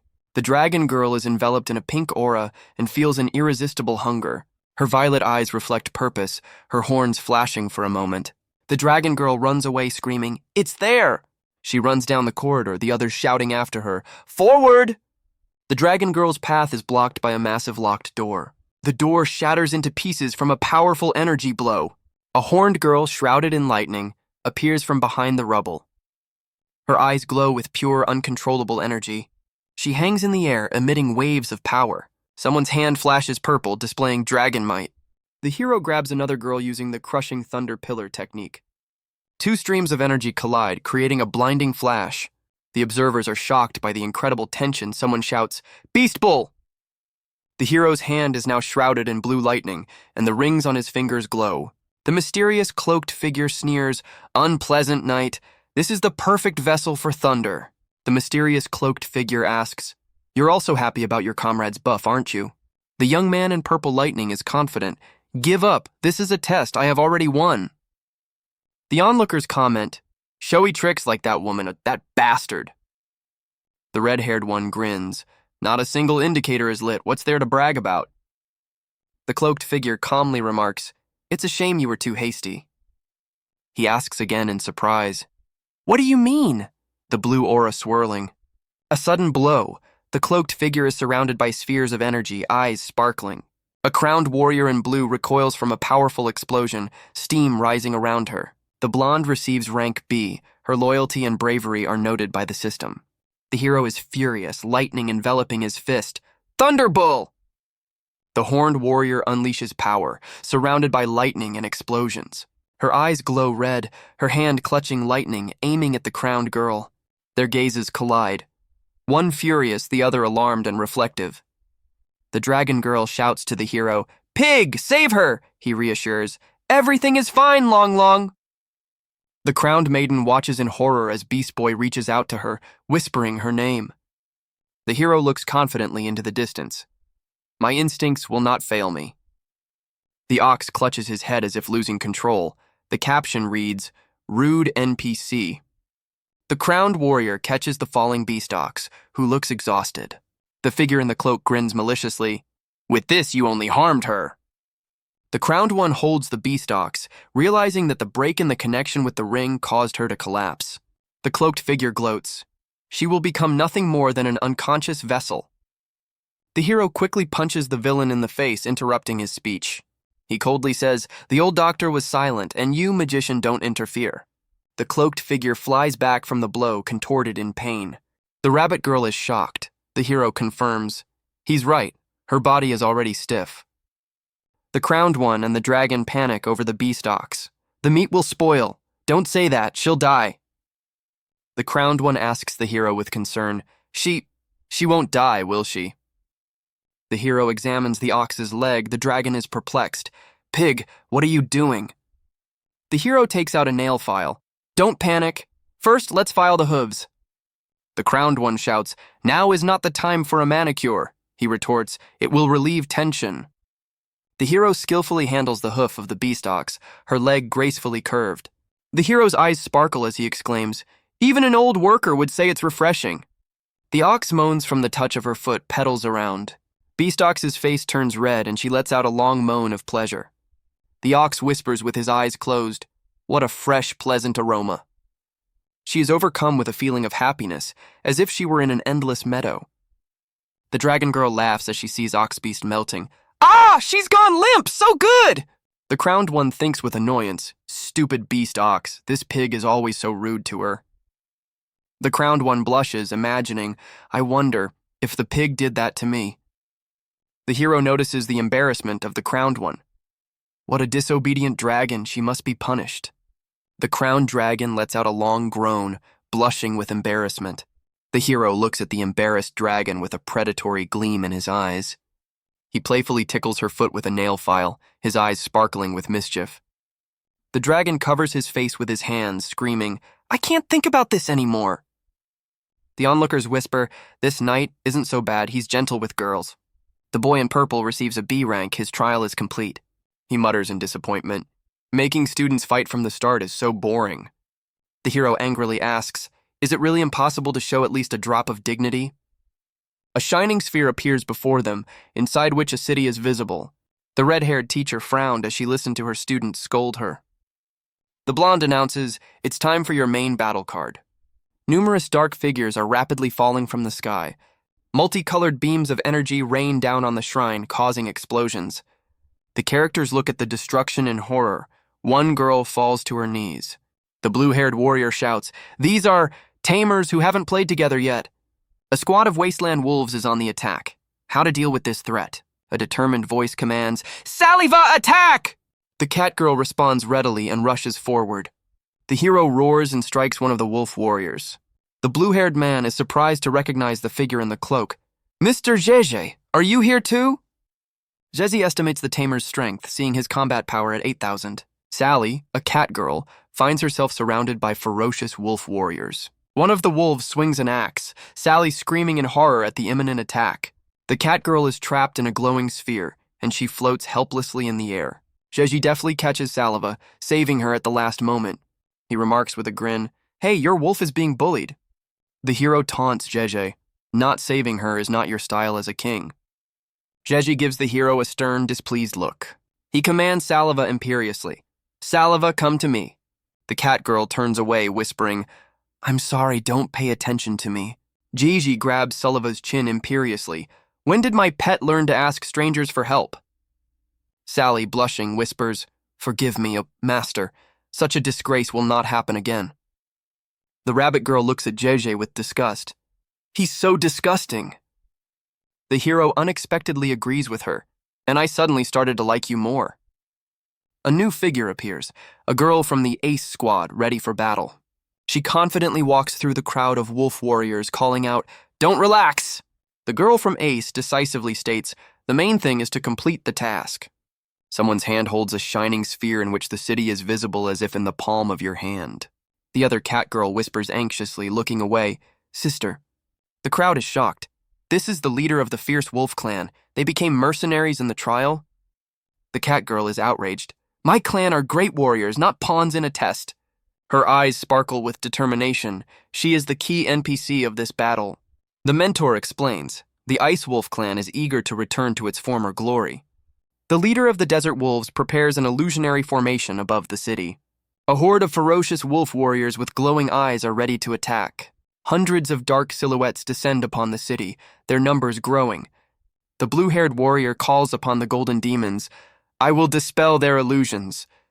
The red-haired mentor shouts, "Not everything is as simple as it seems." She explains to the team, the wolves' illusions are material. A coordinated attack is needed. Rating A. 3 fighters are given the order, break through a pack of wolves. The trio of girls raise their heads and answer in unison, "Yes." The red-haired teacher points forward. The rest? Dark energy envelops her, highlighting the mentor's determination. The black-haired young man raises his hand with delight. "Finally, I've waited. It was worth it that I didn't give up." Before him stands a squad of wolf warriors, their power levels visible above their heads. The hand of a young man forms a stream of water, such a generous gift of experience. A powerful water attack, Spring of the Desert God, rains down on the wolves, earning points. The teacher in red is shocked. What's wrong with him? She can't understand. This sudden surge in combat power, what's going on? The blonde in white says thoughtfully, it really does look like. The young man unleashes a powerful attack, soaring waves on his enemies. The new watermill technique creates a whirlwind of water dragons. Suddenly, a fair-haired knight with 2 swords attacks the young man from above. The rabbit girl thoughtfully, could it be that Fei Fuding also found someone who appreciates her? The boy is thrown back by the blow. The cat girl watches him. The cat girl asks curiously, what do you like about her? The young man sheepishly makes excuses while describing Fei Fuding's appearance, and the cat chuckles. They stare at each other, the tension building. The boy's eye flashes. He even gave you the power of the Eye of Disassembly? It seems like he trusts you. The young man notices a special power in the eyes of the cat girl. Her NPC level is 8,000. The cat girl approaches the boy, offering, look closer. She grabs his face sharply, pulling him towards her for a closer look. The dragon girl bites the boy on the shoulder in shock, and the cat only smirks. The dragoness thinks with tears in her eyes, this bastard wants to kiss her? She turns away, crossing her arms, and screams, no, that's not it. I was just watching her. The cat girl looks at this scene of jealousy with understanding. She muses, using reconnaissance as a pretext for getting closer, seducing with male charm, not a bad method. The young man screams indignantly, and the cat with a grin accuses him of seducing Fei Fuding and the dragoness. The dragon girl angrily declares, no one seduced me! The cat girl looks at her in confusion, asking, what? The dragoness sheepishly admits, although at first I really did consider this stinking boar my breadwinner. She continues, but since I've been with him, I haven't really eaten, so the question of a breadwinner is out of the question. The dragon girl declares, it was my own idea that I am with him now. The young man looks at her thoughtfully, and I always thought she was a simple-minded little girl. He realizes, perhaps she has matured during this time, and I didn't even notice. The dragoness decisively declares, my idea is to get all his kisses. The young man was completely bewildered, unable to find words. She hugs him tightly. Kisses are so nice. That's why I won't share a single one. The guy thinks, I think I'm imagining things. She's still the same. The dragoness cuddles up to him. Let Lun Lun always be like this. It's good. The dragoness shouts, don't be so bossy. Dragonesses must take the initiative. The cat girl blushes, thinking, a kiss? With the master? She looks at her mentor on the roof. I didn't even think about it. The teacher notices her gaze and chuckles questioningly. The cat thinks embarrassed, and she also says that she didn't use a trick. Suddenly, Fei Fuding, the rabbit girl, appears with a gun, ready to fight. Close-up of a gun pointed at a target with the words, this dragon. Fei Fuding shoots the young man, shouting, you've driven her completely crazy! The boy's eye activates the Eye of Weakness analysis, analyzing the attack. The young man deftly dodges the shots, the bullets fly past. The boy activates Enhanced Golden Defense, reflecting the drops. Water projectiles smash against his shining barrier. The guy frowns, realizing it really isn't that simple. The teacher commands, Saliva now! The wolf girl responds, yes! Saliva lands with force, the ground cracking beneath her. The young man shouts to her, don't come near! Seeing her rapidly approaching. The wolf girl runs straight at him with a furious look.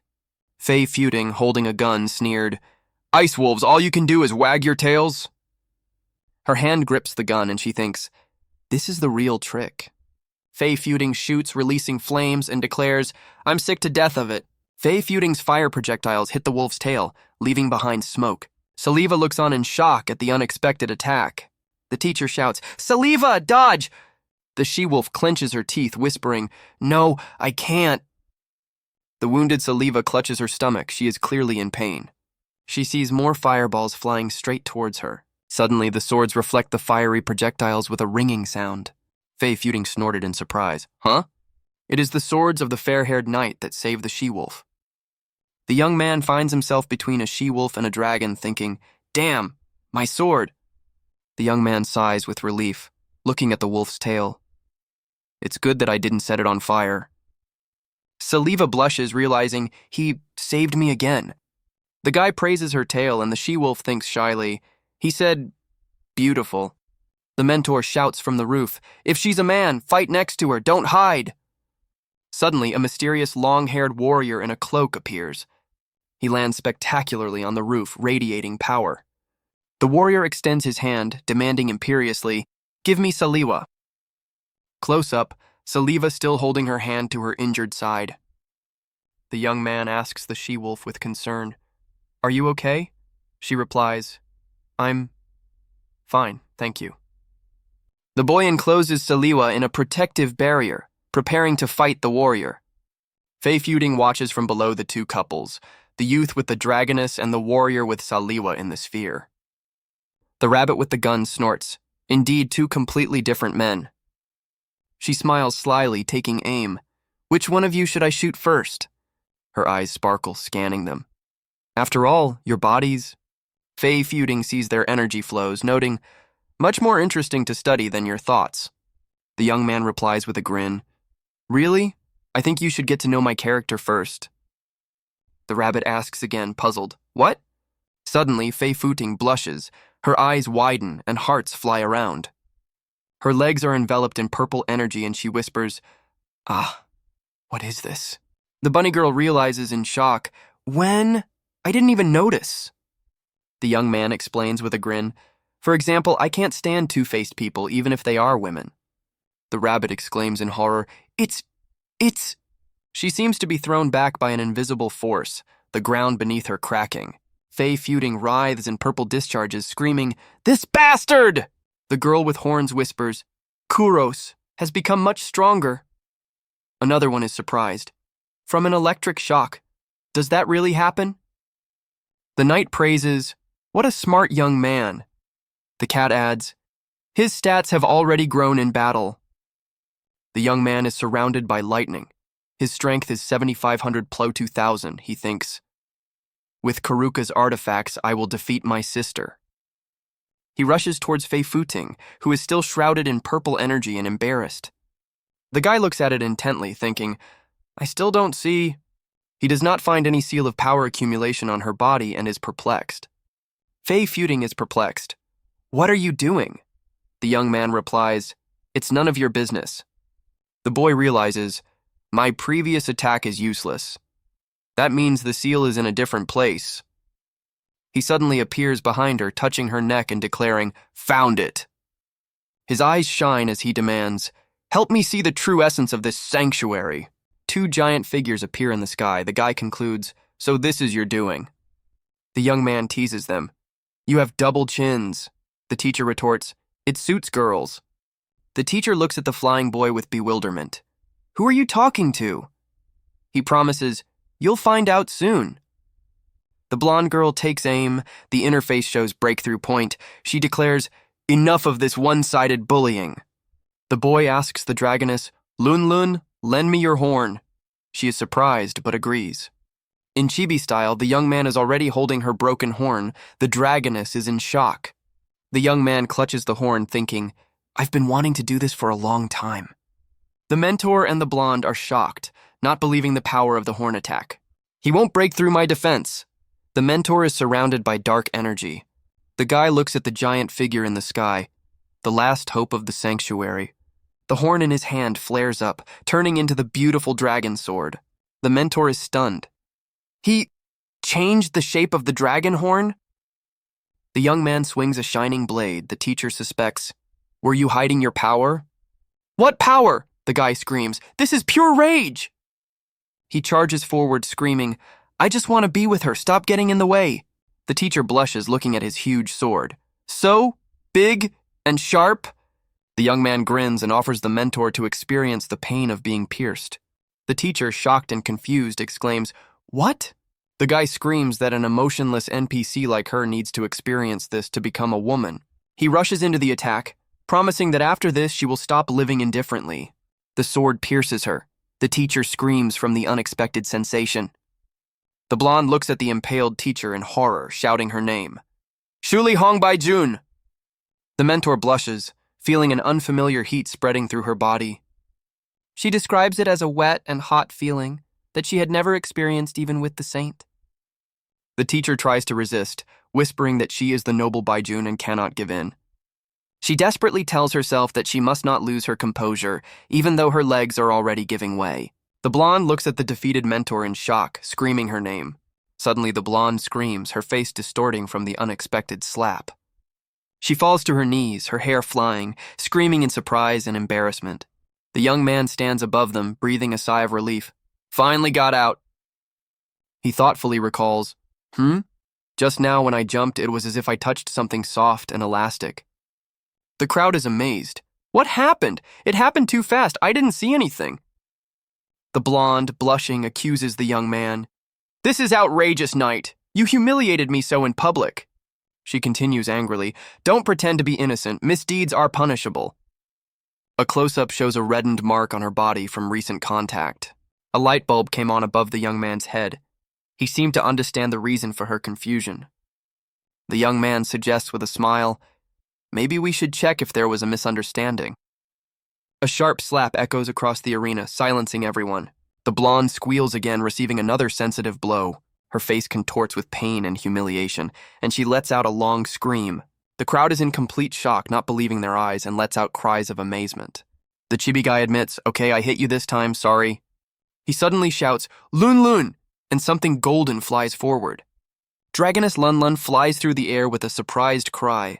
She lands right in the arms of the young man, hugging him tightly. Lun Lun asks coquettishly, well, I was useful this time, wasn't I? New figures emerge from the light, and a gloomy man blocks their path. He turns around to see a defeated blonde calling out to him, Mr. Shuli Hong. Shuli Hong helps her up, asking sympathetically, are you okay? The blonde pushes his hand away in embarrassment, her cheeks burning. She angrily declares, I underestimated you, Kugi, but without rank you can't get into the academy. The young man with Lun Lun in his arms retorts, do you think I care? Suddenly, another girl intervenes.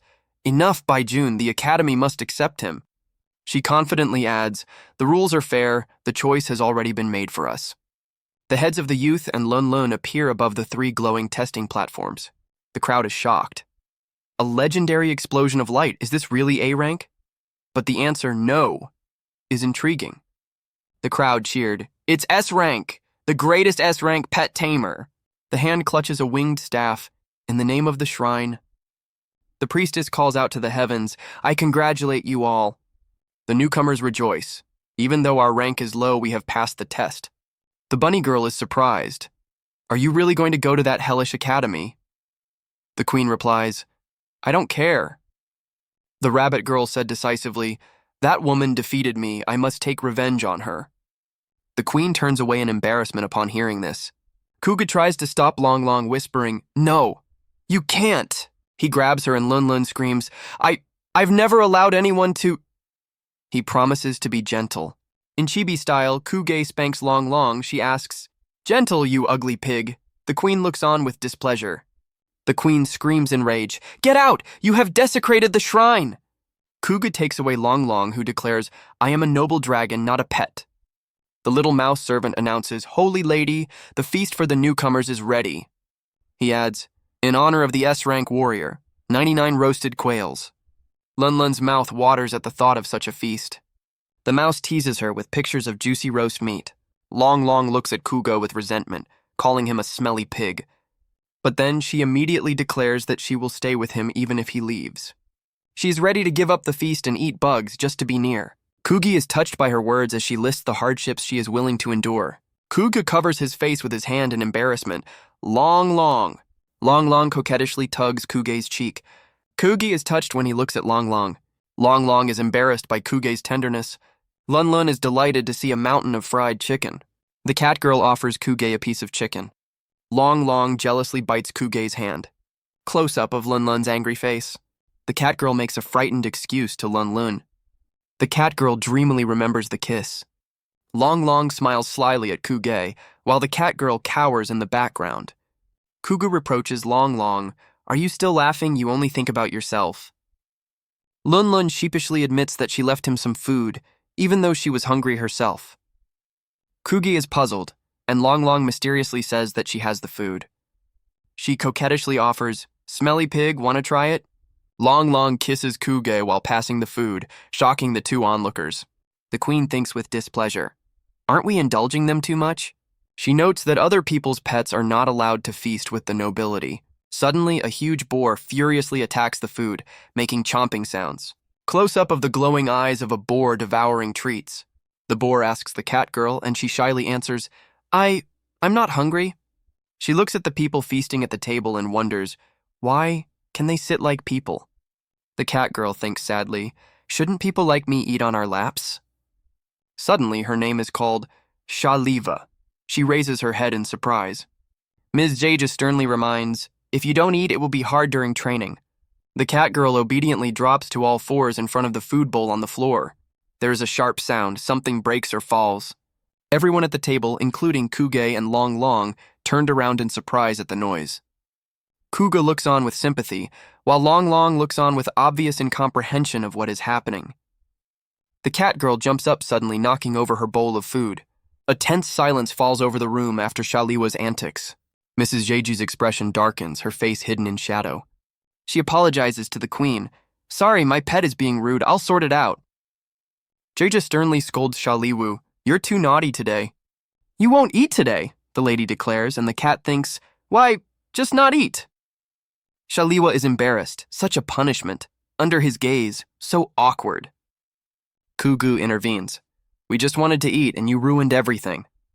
He reminds Jeju, according to your rules, the strongest one is the team leader, right? The queen smugly confirms, after all, he's an S-rank warrior, so this distribution is quite logical. Shaliwa looks up, her name Shaliwa echoing in the silence. Kuga kindly invites Shaliwu to the table, pointing to a chair. He invites her to take the chopsticks and help herself to the meat. Shaliva tastes the juicy piece of meat with obvious pleasure. The cat girl blushes shyly, feeling warmth and joy in her heart. Long Long and another girl fight fiercely over food while Kuge and Shaliwa watch. The queen turns to Jeju with a smile, finding what is happening funny. She thoughtfully suggests that this night might change their battle tactics. Shaliwa looks away and a Divine Pet 3000 indicator appears above her. The queen gently strokes the head of another cat girl, who looks at her with surprise. The two maids bid farewell to Kuge and Long Long, wishing the little dragon good night. Shaliwa sheepishly admits, I have my own difficulties too. Kugi tells her understandingly, you worked hard to restore your family. He strokes her head gently. You could have told me. I would have helped. Kuga proudly straightens her hair, beaming at her own kindness. In chibi form, he coquettishly asks, cool, huh? Come on, it's cool. Shaliwa shyly praises, even though you look irresponsible, you are a real man. Suddenly, Shaliwa hugs the stunned Kuge tightly from behind. She thanks him, especially for calling me a friend in the micro-world. With tears in her eyes, Shaliwa exclaims, I am so grateful. Long Long jealously pulls Shaliwu away from Kuge, who is surprised by her appearance. Shaliwa babble embarrassedly. Sorry, I hugged Mrs. Long Long's companion. Long Long playfully states, it's okay, you can hug, confusing Kuge. She cuddles up to Kuge, whispering that his heart doesn't beat as fast without her. Lun Lun hugs him tightly, claiming that only in her arms does his heart flutter. Shaliwa explodes. Enough, I'm a wolf, not a dog. She kicks the couple out. Do such nasty things in your own room. The door slams shut, cutting them off from Shaliwa. The Trinity looks out from behind the half-open door in surprise. Behind the door, there is a maid writhing in pain. Ow! It hurts so much. Everything is swollen. Kugu teases her. If you hadn't covered yourself, I wouldn't have noticed, causing her anger. Kuga, with Long Long behind him, asks the maid, But why are you in my room? The chibi maid screams furiously, I am a knight, not an object for your little temptations. She explains sheepishly. It's all because of you. I failed the defense and now I'm cleaning here. Kugi in chibi form remarks, I think you're quite happy with this punishment. The maid exclaims enthusiastically, who would refuse such a cute maid outfit? Kuga extended his hand and said, That's true, but first stand up. He helps her up. She turns away embarrassedly and he asks, What happened? Kuga notices something on her hand and exclaims in surprise, This is... He sees traces of a burn. An electric discharge? Could it be from that electric mouse? The maid waves it off. It's nothing, it doesn't hurt at all. But Kuge looks on with concern. The maid screams that she doesn't need help because she's a B-rank warrior. Kuga shouts, "Watch out," as the girl starts to fall. He catches her and they fall onto the bed together. The maid looks up at him, her face flushed. The girl groans in pain, complaining that now everything is definitely swollen. Kuga, embarrassed by this situation, mumbles an apology. He offers to blow on her wound to ease the pain. His breath makes the maid laugh, writhing from the tickling. Kuga tenses up, thinking that he can't bear it anymore. In a panic, he tries to explain to Lun Lun that this is all a misunderstanding. Lun Lun, blushing, reflects on his feelings and suddenly shouts, "No!" Kuga moves away in fear, babbling, "I'm sorry, I won't dare again." The maid thinks in confusion, "He has a dragon, why is he coming to me?" Long Long furiously pounces on Kuge, shouting, "Don't you dare regret this!" She demands that he do to her the same thing he did to that woman. Lun Lun asks him to be even more persistent, even stronger. Both girls on the bed, the maid whispers, "Don't stop." Lun Lun echoes, "I want it too." Lun Lun screams loudly, her face flushed with pleasure. The maid, all red and sweaty, whispers, "You scoundrel! How could you?" Kuga continues his actions, and the maid lets out loud moans under his hands. The maid, blushing on the bed, whispers, "It's so nice." Kuga complains that pleasing both girls at once is not an easy task. He is all sweaty. He uses Chinese massage and the maid feels her skin relax. Lun Lun's tail twitches and she mutters, "Smelly pig." Lun Lun presses herself against him, demanding, I want to." Kuge looks at her with a smile as if to say, "Well, what can you do about you?" He gently touches her chin, and she looks at him like a cat in love. Lun Lun suddenly pounces on him, shouting, "You're biased, you stinking pig." She complains that her body is also aching, and she also needs relaxation. Kuga looks at her with a determined or thoughtful expression on his face. Lun Lun winks playfully, her face glowing with anticipation of affection. Her eyes fill with tears of desire, demanding Kuge's attention. Long Long complains resentfully that Kuge is pushing her away, not noticing her suffering. Kuga, with his nose covered in blood, mumbles in confusion, "I don't," overwhelmed by her pressure. Shaliwa, closing her eyes, asks in fear, "What is this hard thing?" And Kuge shouts at Long Long, "Don't you dare look!" Shaliwa blushes, warning Long Long, "A little more and I won't be able to hold back." And she only incites Kuge, "Don't stand on ceremony with her either." Kuga resolutely exhales, "Well, that's it. You asked for it." Chibi-Kuge uses cat's paw on Long Long, and Shaliwa yells, "If you can't handle it, give in to me." Lun Lun lets out a loud "Ah!" as he arches his back from the unexpected sensation. Kuji's back is covered with scarlet scratches, traces of stormy passion. Both girls, exhausted but happy, sleep peacefully under the same sheet. Kuga looks at the bed with annoyance. "These two-tailed impudent girls have taken my place." Covered in sweat, Kuge decides that he urgently needs to take a bath. He turns to the little cat. "Xiaoshiwu, do you want to join in?"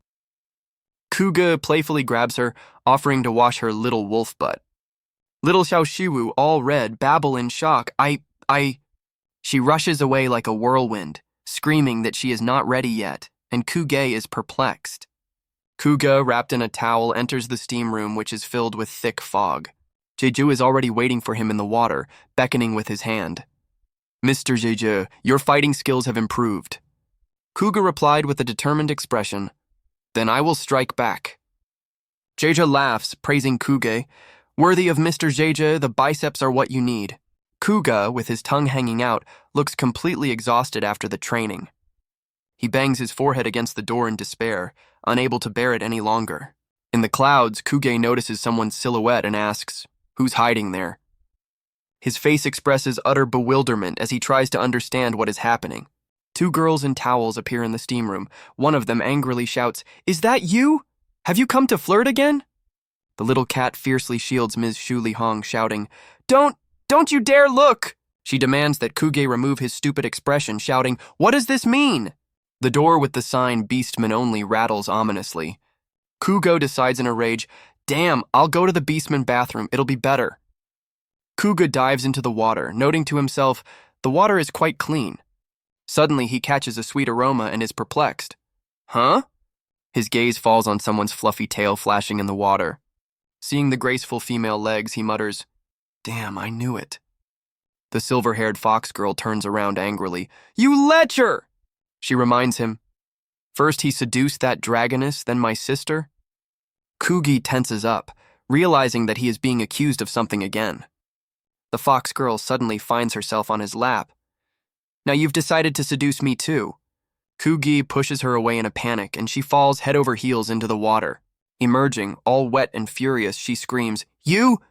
What are you doing?" Kugi justifies himself by saying that he saw something extra and decided to cool down, but the fox is furious. The fox girl emerges from the water, scornfully saying, "I knew it. Such a naive knight." She brags about her curves, hinting that not all of the wolf clan are skinny like Fei Fu Na. Kuga asks sullenly why she is so sarcastic towards Xiao Shiwu. The fox explains that Xiao Shiwu is her younger sister by blood, but is only a servant of the shrine. She adds with disdain, "The blood of the seers is indeed sweet and base." Kuta listens as the fox explains that Xiao Shiwu only became a priestess because of her bloodline. He thinks about it, and the fox asks if illegitimate children are really expelled from the clan. Kuga indignantly stands up for Xiao Shiwu. It's not her fault, but her parents'. The fox smugly declares, "But a child from me and a clairvoyant magician would be much better." Kugi is shocked. "Is this a conspiracy? Did you all conspire?" The fox calmly replies, "Yes, it's very simple." The camera focuses on her seductive legs in the water. Fox suggests that Kuge forget the grievances and cooperate. She approaches Kuga, hinting at closeness. The little fox whispers her plan into Kuge's ear. The mirror flashes purple. The ritual begins. Ghostly images and skulls appear in the mirror. The mirror cracks from the strain of magic. A frightened blonde appears from the mirror. The blonde appears from the purple sphere in amazement. The mirror shatters into pieces, revealing a dark silhouette. The girl is engulfed in flames and screams, "No!" She is sucked into a fiery abyss and loses consciousness. The dark-haired girl catches her, exclaiming, "Your Holiness!" The Holy Virgin warns, the blood demon's breakthrough promises disaster. She admits that her strength is waning and her enemies are growing stronger. The dark-haired one whispers that their only hope is that knight and his dragon. An ancient dragon fights with fire spirits. Only he can stop evil. The girl begs the Holy Virgin to cast aside her pride for the sake of saving the sanctuary. The dark-haired girl decisively declares, "Let's make them the strongest warriors." She adds, "I'll assign more men to guard that dragon," and they walk off into the night.